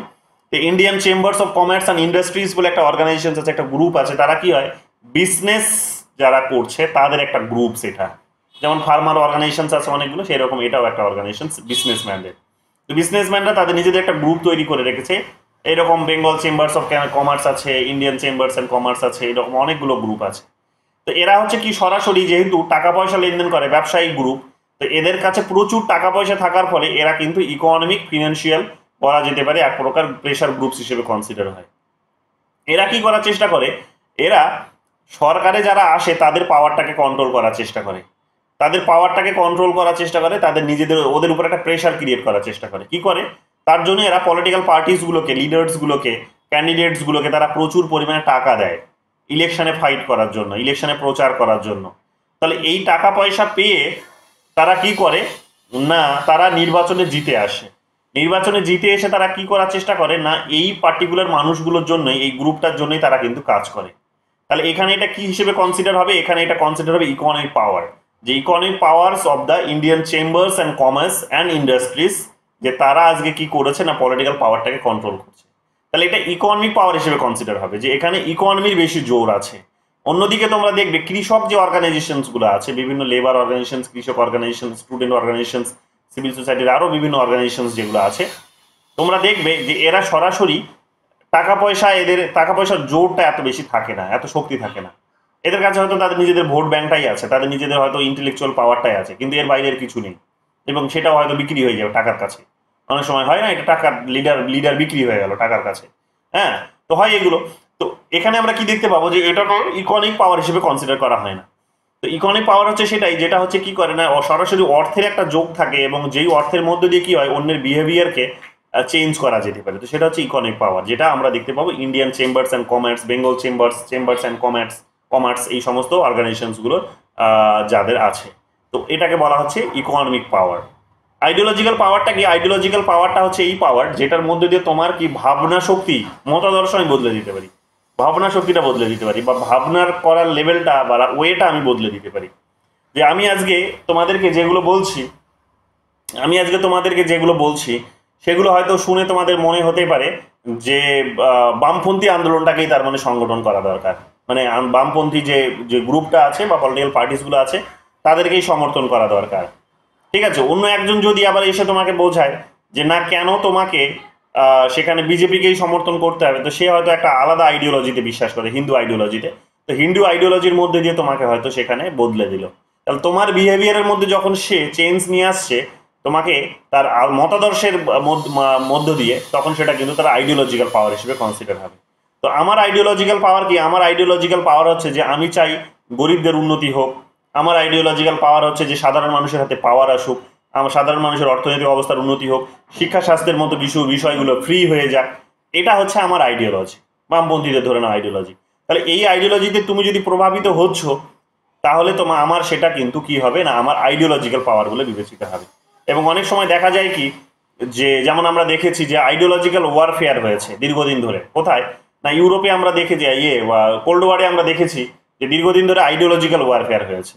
একটা সাইড ওয়েস্টার্ন ওয়ার্ল্ড সাপোর্ট করছে লিবারেল ওয়ারকে, লিবারেল পার্টিকে বা লিবারেল আইডিওলজিকে, অন্য একটা পার্ট যেটা আমরা দেখতে পাচ্ছি যে যেটা লিডার হচ্ছে সোভিয়েত ইউনিয়ন সেটাকে সাপোর্ট করছে, তারা সাপোর্ট করছে কিন্তু সোশ্যালিস্ট পাওয়ারকে। তাহলে একদিকে সোশ্যালিস্ট বা মার্কসিস্ট এবং অন্যদিকে লিবারেল। আমেরিকা সাপোর্ট করছে লিবারেলকে, সোভিয়েত ইউনিয়ন সাপোর্ট করছে সোশ্যালিস্টকে। তো তাদের মধ্যে দীর্ঘদিন ধরে আমরা দেখতে পেয়েছি কি তাদের মধ্যে যুদ্ধ হয়েছে। তো যুদ্ধগুলো কিরকম হয়েছে, অন্য দেশে গিয়ে অন্য দেশের পলিটিক্যাল সিস্টেমটাকে কন্ট্রোলে রাখা বা তার মতো করে নিজের মতো করে বদলে নেওয়ার জন্য যুদ্ধ হয়েছে। তো আইডিওলজিক্যাল ওয়ারফেয়ার বলা হয় এগুলোকে অনেক সময়। আইডিওলজিক্যাল ওয়ারফেয়ার যে আমার আইডিওলজি হচ্ছে কি, আমার আইডিওলজি হচ্ছে যে তুমি তোমার দেশে মহিলাদেরকে এম্পাওয়ার করো, মহিলাদেরকে শিক্ষিত করো, মহিলাদেরকে সচেতন করো। আফগানিস্তান তাই করেছিল। আফগানিস্তান যখন তাই করলো তখন আমরা দেখতে পাবো যে আমেরিকা সেখানে এসে কি বললো যে না, এখানে তালিবানকে সব মদত দিতে শুরু করলো, বললো যে এখানে এরা ঠিক করছে না, এগুলো আফগানিস্তানে রাশিয়ার ইনফ্লুয়েন্স বেড়ে যাচ্ছে, এতে করে ঠিকঠাক হচ্ছে না এগুলো। তালিবানকে তারা সমর্থন দিল। এখন সেই তালিবান তারা কি করলো, তারা আইডিওলজির উপর তো ভরসা করলোই না, বরং তারা ওরাও তো ওদের দেশেরই মানুষ, ওই দেশের কিছু মানুষ তারা হাতে অস্ত্র তুলে নিয়ে আমেরিকাকে সমর্থন করলো ওদের আইডিওলজিটাকে, এবং হাতে অস্ত্র তুলে নিয়ে তারা আজকে ক্ষমতার বদল ঘটিয়ে দিল। মহিলারা আজকে কিন্তু শিক্ষার বাইরে চলে গেল, তারা আজকে চাকরির বাইরে চলে গেল, স্বাধীন জীবনযাপনের বাইরে চলে গেল। হলো? তাহলে আইডিওলজিক্যাল পাওয়ার এগুলোকে বলা হয় যে আমার আইডিওলজিক্যাল পাওয়ার। যদি এখানে আইডিওলজির সাথে সাথে অস্ত্রের পাওয়ারও কাজ করেছে, যে সরাসরি আমেরিকা অস্ত্র ঢুকিয়ে দিয়েছে, যে শুধু কারণ সেটা তো শুধু আর বাকযুদ্ধ তো চলেনি, কথার যুদ্ধ তো হয়নি, এই সমস্ত আর্মস ওয়ারগুলো হয়েছে।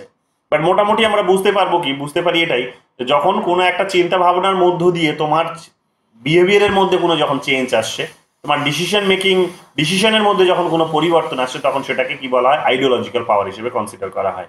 তো এটা আমরা দেখতে পাবো যে একটা সময় সোভিয়েত ইউনিয়ন করেছে সোশ্যালিস্ট পাওয়ারের লিডার হিসেবে, আর অন্যদিকে আমেরিকা এখনো করে চলেছে, সেটা হচ্ছে লিবারেল ওয়ার্ল্ডের হচ্ছে লিডার হিসেবে। তো আইডিওলজিক্যাল পাওয়ার হিসেবে সেগুলো কিন্তু কনসিডার হয়। অর্থাৎ তোমার মতামতটিকে বদলে দেওয়ার যে ক্ষমতা, সেটাকে এখানে আইডিওলজিক্যাল পাওয়ার হিসেবে কনসিডার করা হচ্ছে। বোঝা গেল? এটা আমরা দেখতে পাবো। তো 3 ধরনের এখানে মতাদর্শ কিন্তু মানে এই পাওয়ার আমরা দেখতে পাবো, পলিটিক্যাল পাওয়ার, ইকোনমিক পাওয়ার আর আইডিওলজিক্যাল পাওয়ার। 3 ধরনের পাওয়ার আমরা এখানে পেয়ে থাকবো। ওকে, এরপরে তোমরা আর বিশেষ কিছু পাবে না, এরপর সরাসরি পাওয়ারের আলোচনায় তোমরা ম্যাক্স ওয়েবারের নামটা পাবে। ম্যাক্স ওয়েবার তোমরা জানো, আমি এগুলো অলরেডি তোমাদের পড়িয়েছি, তোমরা আরেকবার তাও বলে দিচ্ছি। সে ম্যাক্স ওয়েবার পাওয়ার অ্যান্ড অথরিটির কনসেপ্ট এখানে নিয়ে এসেছেন। তোমাদের এক্ষুনি আমি বলে দিলাম যে তিনি এখানে অথরিটিকে 3টে ভাগ করেছেন। পাওয়ারকে তো বলেই দিলাম যে ওই আর কি একই আলোচনা, বিশেষ কিছু নেই। পাওয়ারকে তিনি লেজিটিমেসি পেলে তবেই গিয়ে সে অথরিটিতে পরিণত হয়, এই কথাটি বলেছেন। এবং অথরিটি 3 ধরনের অথরিটির কথা বলেছেন, 3 types of authority. 3 types of অথরিটির কথা তিনি বলেছেন। কি কি 3 টাইপস অফ অথরিটি? 1 নম্বরটা কি বলো, ভুলে গেছো? Legal rational authority. ওটা তো 3 নম্বরে, ওটা শেষে। 2 নম্বর কি আছে?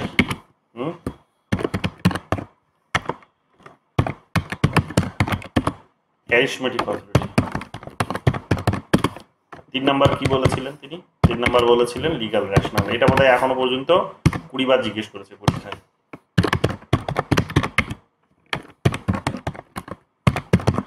লিগ্যাল রেশনাল অথরিটি, 3 ধরনের অথরিটির কথা তিনি কিন্তু বলেছিলেন। 3 ধরনের অথরিটির কথা তিনি বলেছিলেন, তাই না? এগুলো আমরা জানি। 3 ধরনের অথরিটির কথা তিনি বলেছিলেন। ট্র্যাডিশনাল অথরিটিটা কি? ট্র্যাডিশনাল অথরিটিটা তিনি বলেছিলেন মানে পাওয়ারই যখন লেজিটিমেসি পায় তখনই সে কি আলটিমেটলি কি হয় না অথরিটিতে পরিণত হয়। তো 3 ধরনের অথরিটির কথা বলেছিলেন। অথরিটিটা কি? একটা হচ্ছে ট্র্যাডিশনাল অথরিটি। ট্র্যাডিশনাল অথরিটি বলতে কোনগুলোকে, কোন অথরিটিটাকে তিনি বুঝিয়েছিলেন? উদাহরণ হিসেবে ধরে নাও যারা ওই মানে ওই যারা পুরোহিত, এখনো ওই কোনো একটা সময় এই নিয়মটা চালু হয়েছিল, এই যে তাদেরকে ওই ক্ষমতাটা দেওয়া হয়েছিল যে তোমরাই পুজো অর্চনা করবে, তোমরাই সেখানে পুজো পার্বণ করবে, সেইটা এখনো চলে আসছে। তাহলে সেই কর্তৃত্বটা এখনো তারা উপভোগ করে চলেছে। তো এটাকে বলা হচ্ছে ট্র্যাডিশনাল অথরিটি। যে অর্থাৎ এটা একটা অনেক সময় আগে, অনেকদিন আগে যেটা শুরু হয়েছিল এখনো কন্টিনিউ হচ্ছে, এবং সমাজ সেটাকে বৈধতাও দিয়েছে এক প্রকার এইরকম ভাবে। তো সেটা কি হয়েছে, সেটা ট্র্যাডিশনাল অথরিটি হিসেবে কনসিডার হয়, যে সমাজ এটা মেনে নিয়েছে। যে যেমন আমরা আমরা যদি পুজো করতে তো সবার আগে আমার ব্রাহ্মণ খুঁজতে বেরোই, আমরা ব্রাহ্মণ খুঁজতে বেরোই যে কোথায় ব্রাহ্মণ আছে। হ্যাঁ, তখন আমরা আর বাস বিচার করি না সেই ব্রাহ্মণ ড্রাইভার নাকি সেই ব্রাহ্মণ সেখানে হচ্ছে কৃষক, না সেই ব্রাহ্মণ সেখানে আমরা তখন আর বাস বিচার করি না সেখানে প্রফেসর। উনি ব্রাহ্মণ বলে কথা, মানে ধুতি পাঞ্জাবি পরেছেন, উনি ওনার একটা বংশের পরিচয় আছে, উনি ব্রাহ্মণ, চলো এটা পইতে পড়েছেন, তো উনি ব্রাহ্মণ, এবং তো স্বাভাবিকভাবে তাকে দিয়েই পুজোটা করতে হবে। তো এখানে অনেক সময় দেখা যায় যে তিনি হয়তো ঠিক করে মন্ত্রটাও জানেন না, বাট হ্যাঁ উনি তো ব্রাহ্মণ, তো উনিই একমাত্র করতে পারবেন, মন্ত্র না জানলেও চলবে। আমরা মন্ত্র না জানাটাকে তখন সেকেন্ডারি হিসেবে সেকেন্ড প্রায়োরিটিতে রাখি, প্রাইমেসিটা আমরা দিই তখন সে ব্রাহ্মণ কিনা। তো এটাকে এখানে কি বলা হচ্ছে যে এটা যেহেতু এক প্রকার মানুষ দীর্ঘদিন ধরে মেনে নিয়েছে বা এটা চলতেই আছে, এখন ট্র্যাডিশনাল হয়ে গেছে, ট্র্যাডিশনাল অথরিটি। ঠিক আছে, তো এটা আমরা এখানে দেখতে পাচ্ছি। 2 নম্বর কি বলছে, ক্যারিশম্যাটিক অথরিটি। ক্যারিশম্যাটিক অথরিটির উদাহরণ কি? উদাহরণ হচ্ছে যেমন মহাত্মা গান্ধীর উদাহরণ নিতে পারি, একটা সময় মোদির উদাহরণ দিতে পারতাম আমরা, এখন আর দিতে পারবো না এতটা, তাই তো ক্ষমতা দুর্বল হয়ে গেছে ভদ্রলোকের। তো আমরা আমরা আমরা এখানে দিদির উদাহরণ দিতে পারি। দিদি একটা ক্যারিশম্যাটিক লিডার, যে দিদি যেখানে যান সেখানে হাজার হাজার মানুষ, লক্ষ লক্ষ মানুষ, কোটি কোটি মানুষ এসে ঘিরে ধরবে।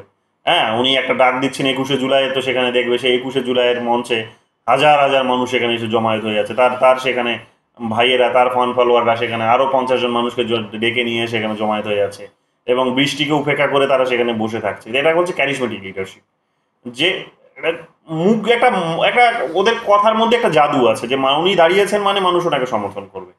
যদি একেবারে যে এগুলো মানে এগুলো যে একেবারেই যে মানে পারপিচুয়াল তা কিন্তু নয়, এগুলো ব্রেক আসতে পারে। যেমন দেখলে যে তিনি গিয়ে ইয়েতে জিততে পারলেন না, নন্দীগ্রামে জিততে পারলেন না, তো স্বাভাবিকভাবে এগুলোর মধ্যে কিন্তু ব্রেক আসতে পারে, ট্র্যাডিশনাল অথরিটি ক্যারিশম্যাটিক অথরিটির মধ্যেও ব্রেক আসতে পারে, এবং এগুলো সেই কারণে কিন্তু মডার্ন নয়। তো যাই হোক, এগুলো গান্ধীজির মধ্যে, যেমন গান্ধীজি রাস্তা দিয়ে যখন হাঁটছেন, ডান্ডি মার্চ করছেন, তোমরা জানো, তো ডান্ডি মার্চ যখন করছেন হাজার হাজার মানুষ সেই আন্দোলনে, সেই মার্চে তখন কিন্তু অংশগ্রহণ করছেন, তাই না? এগুলোকে বলা হয় ক্যারিশম্যাটিক লিডারশিপ, যে উনি দাঁড়িয়েছেন মানে ওনার ফেসটাই যথেষ্ট। উনি, কারণ মানুষ বুঝে গেছে যে ওনার স্যাক্রিফাইসের লেভেল, বুঝে গেছেন ওনার কাজের লেভেল, ডেডিকেশনসটা কতটা আছে, তো ফলে এখানে এগুলোকে ক্যারিশম্যাটিক লিডার হিসেবে কনসিডার করা হয়। তো ক্যারিশম্যাটিক লিডারশিপ এগুলো, যে এখানে একটা কি করা হয়, যে তার একটা গণমোহিনী চরিত্র যে আছে, যেটাকে বলা হয় যে জনগণকে মোহিত করে দিতে পারে, তার ওই ধরনের একটা চরিত্র আছে, তো সেটাকে বলা হচ্ছে কি ক্যারিশম্যাটিক অথরিটি। 3 নম্বর তিনি বলেছিলেন legal rational authority. Legal rational authority মানে হচ্ছে এটা একটা একেবারে মডার্ন বিউরোক্রেসিতে এটাই প্র্যাকটিস হওয়া উচিত এবং হয়, এবং মডার্নিজমের এটাই প্রধান বৈশিষ্ট্য বলেছিলেন মডার্ন বিউরোক্রেসিতে, যে লিগাল এবং রেশনাল, অর্থাৎ একটা আইন থাকবে এবং সেই আইনের উপর একটা বৈধতা থাকবে, আইন থাকবে এবং সেই আইনের বৈধতা থাকবে। অবশ্যই সেখানে পার্লামেন্টে গিয়ে আইনটা তৈরি হবে, জনগণ যাদেরকে তাদের প্রতিনিধি করে পাঠিয়েছে সেই প্রতিনিধিরাই আইনটা তৈরি করবে, বা জনগণ নিজেরাও তৈরি করতে পারে, ডিরেক্ট ডেমোক্রেসি যদি হয়, যেমন সুইজারল্যান্ডের মতো। তো সেখানে জনগণ নিজে তৈরি করতে পারে, বা জনগণের নিজেদের যে রিপ্রেজেন্টেটিভস আছে তারা নিজেরা সেটা মূলে ডিসাইড করতে পারে। তো এক প্রকার সেটা কি হবে না, লিগাল রেশনাল বলে বিবেচিত হবে, লিগাল বলে বিবেচিত হবে, যে ডিসিশনসটা তারা নেবে, যে আইনটা তারা তৈরি করবে, সেটা কিন্তু প্রপার লিগাল বলে, লিগাল ল বলে বিবেচিত হবে, বলতে পারে আইন বলে বিবেচিত হবে। এবার এটার মধ্যে কি থাকবে, এটার মধ্যে যুক্তি থাকবে। কিসের যুক্তি থাকবে না, যুক্তি থাকবে এটাই যে সেখানে কোনো একজন ব্যক্তি সেটা তৈরি করছে না তার নিজের খেয়াল খুশি মতো, নাম্বার 1, যে সেখানে জনগণের প্রতিনিধিরা তৈরি করছেন বা জনগণ নিজেই তৈরি করছেন। তার মানে প্রথম যুক্তিটা হচ্ছে যে যাদের জন্য আইনটা তৈরি করা হচ্ছে তারা নিজেরাই আইনটা তৈরি করছেন, বা যাদের জন্য আইনটা তৈরি করা হচ্ছে তারা তারা তাদের নিজেদের হয়ে, মানে তাদের হয়ে আইনটা কারা তৈরি করবে তাদেরকে তারাই নিয়োগ করছেন, অর্থাৎ প্রতিনিধিকে তারাই নিয়োগ করছেন। তাহলে প্রথম যুক্তিটা হচ্ছে এটাই, যে সেখানে কি হবে না, সেখানে আইন যখন তৈরি হবে তখন যাদেরকে সার্ভিস দেওয়া হবে তাদেরকে সামনে রেখেই সেই যুক্তির ভিত্তিতেই এখানে আইনটা তৈরি করা হবে। তো এটা হচ্ছে প্রথম শর্ত, এটা হচ্ছে প্রথম শর্ত। দ্বিতীয় শর্তটা হচ্ছে এটাই, যে যখন সার্ভিস দেওয়া হবে তখন সেই সার্ভিসটার মধ্যেও বা আইনের মধ্যে দিয়ে যে সার্ভিসটা দেওয়া হবে বা যে নিয়ম নীতিগুলো তৈরি করা হবে যেভাবে সার্ভিস দেওয়া হবে বলে, তো সেগুলোর মধ্যেও যেন কি থাকে না, মানুষের ওয়েলফেয়ার থাকে, মানুষের যাতে সেখানে কল্যাণ থাকে, মানুষের যাতে বেনিফিট সেখানে থাকে। যদি না থাকে মানুষ সেটাকে আর র্যাশনাল বলে মনে করবে না, সেটাকে উপরে ফেলে দেবে। তাহলে এইরকমভাবে আমরা কি দেখতে পাবো, যে লিগাল এবং র্যাশনাল অথরিটিতে সেটা কিন্তু পরিণত হয়। অর্থাৎ যখনই কোনো ডিসিশনস এইরকম জনগণের সম্মতিতে নেওয়া হচ্ছে বা জনগণের প্রতিনিধিদের সম্মতিতে নেওয়া হচ্ছে এবং জনগণের উদ্দেশ্যে, জনগণকে বেটার সার্ভিস প্রোভাইড করার উদ্দেশ্যে নেওয়া হচ্ছে, তখনই সেটা কিন্তু লিগাল র্যাশনাল হয়ে যায়। তো এইরকমভাবে আমরা দেখতে পাবো যে 3 ধরনের অথরিটির কথা তিনি বলেছিলেন, ট্র্যাডিশনাল অথরিটি, ক্যারিশম্যাটিক অথরিটি আর লিগাল র্যাশনাল অথরিটি। তো 3টে অথরিটির এইরকমের উদাহরণ মনে রাখবে। এবং এটার উদাহরণটা যেমন বললাম না, সেটা হচ্ছে যে যেমন বিউরোক্র্যাটস, যারা আমাদের বিউরোক্র্যাটস আছে, রিপ্রেজেন্টেটিভস যারা আছে, যে আইন কানুনগুলো তৈরি করা হচ্ছে সেগুলো হচ্ছে লিগাল রেশনাল অথরিটিরই কিন্তু এক প্রকার প্রতিনিধিত্ব করছে, সেগুলোরই কিন্তু উদাহরণ বলা যেতে পারে।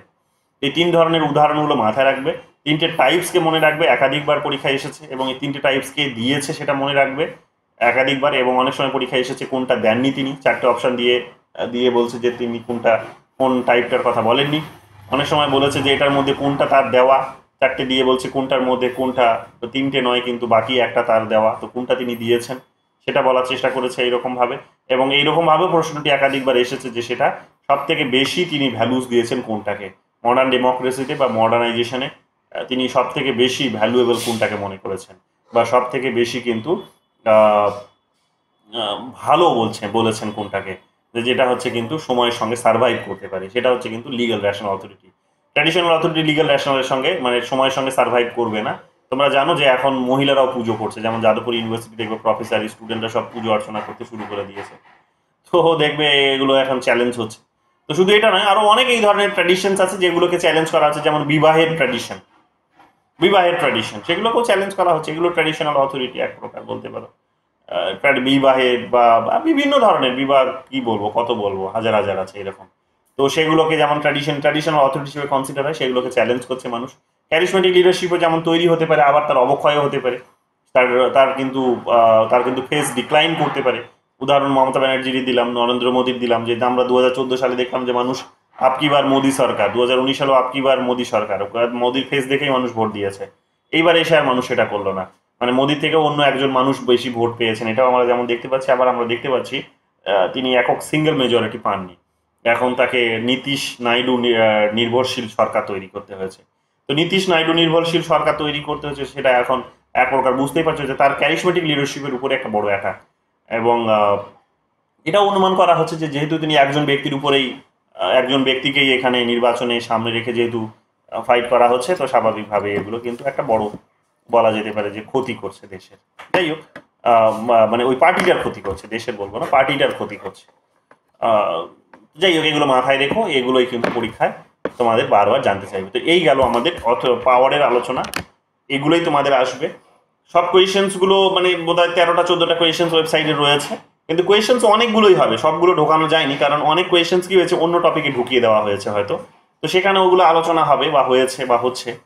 কিন্তু এখানে আমি হয়তো খুব কমই করতে পেরেছি, 13-14টা কোয়েশ্চেন্সই এখনো পর্যন্ত সেগ্রিগেট করতে পেরেছি, যেটাকে সোললি হয়তো শুধু বলা যেতে পারে যে অথরিটির পাওয়ারের মধ্যেই সেটাকে লিঙ্ক করা যায়। বাট অনেকগুলো যেমন এই বইগুলোর নামগুলোর মধ্যে, থিঙ্কার্সদের নামগুলোর মধ্যে, এরা অনেকেই অনেক থিওরিস যেহেতু অনেক অনেক অন্যান্য থিওরির সঙ্গেও যেহেতু জড়িত, কাজে এদের নামগুলো, এদের বইয়ের নাম, এদের নিজেদের নাম, এদের আইডিয়াগুলো অন্য অন্য থিওরির সাথে কিন্তু লিঙ্ক হয়ে গেছে। কিন্তু তার মানে এটা নয় যে সেটা পাওয়ারের আলোচনা নয়, পাওয়ারের আলোচনা। তো যাই হোক, যতটা আছে ততটাই করো, বাকিগুলো তোমরা অন্য টপিকেই পেয়ে যাবে, কারণ প্রশ্ন অনেক হয় এখান থেকে, কিন্তু অন্য টপিকগুলোতে তোমরা এটা পেয়ে যাবে।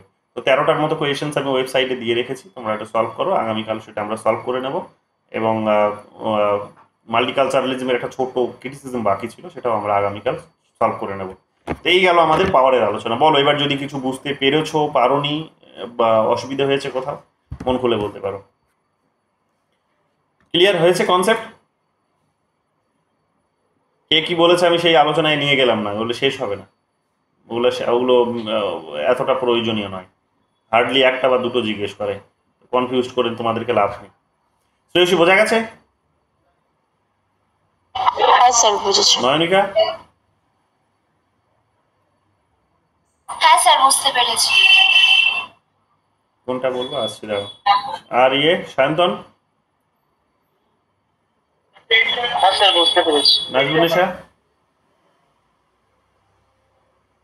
সায়ন্তনের পরীক্ষা শেষ তাই তো?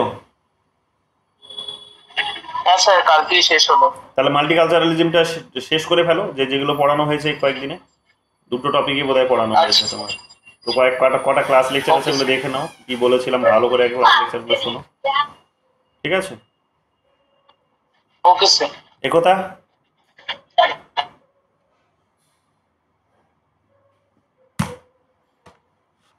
তুমি একবার কেটে গেছিল যখন তুমি একবার সমৃদ্ধা, তুমি একবার ভিডিওটা দেখে নিও, একই জিনিস রিপিট হবে তো বাকিদের জন্য বিরক্তিকর হবে সেটা।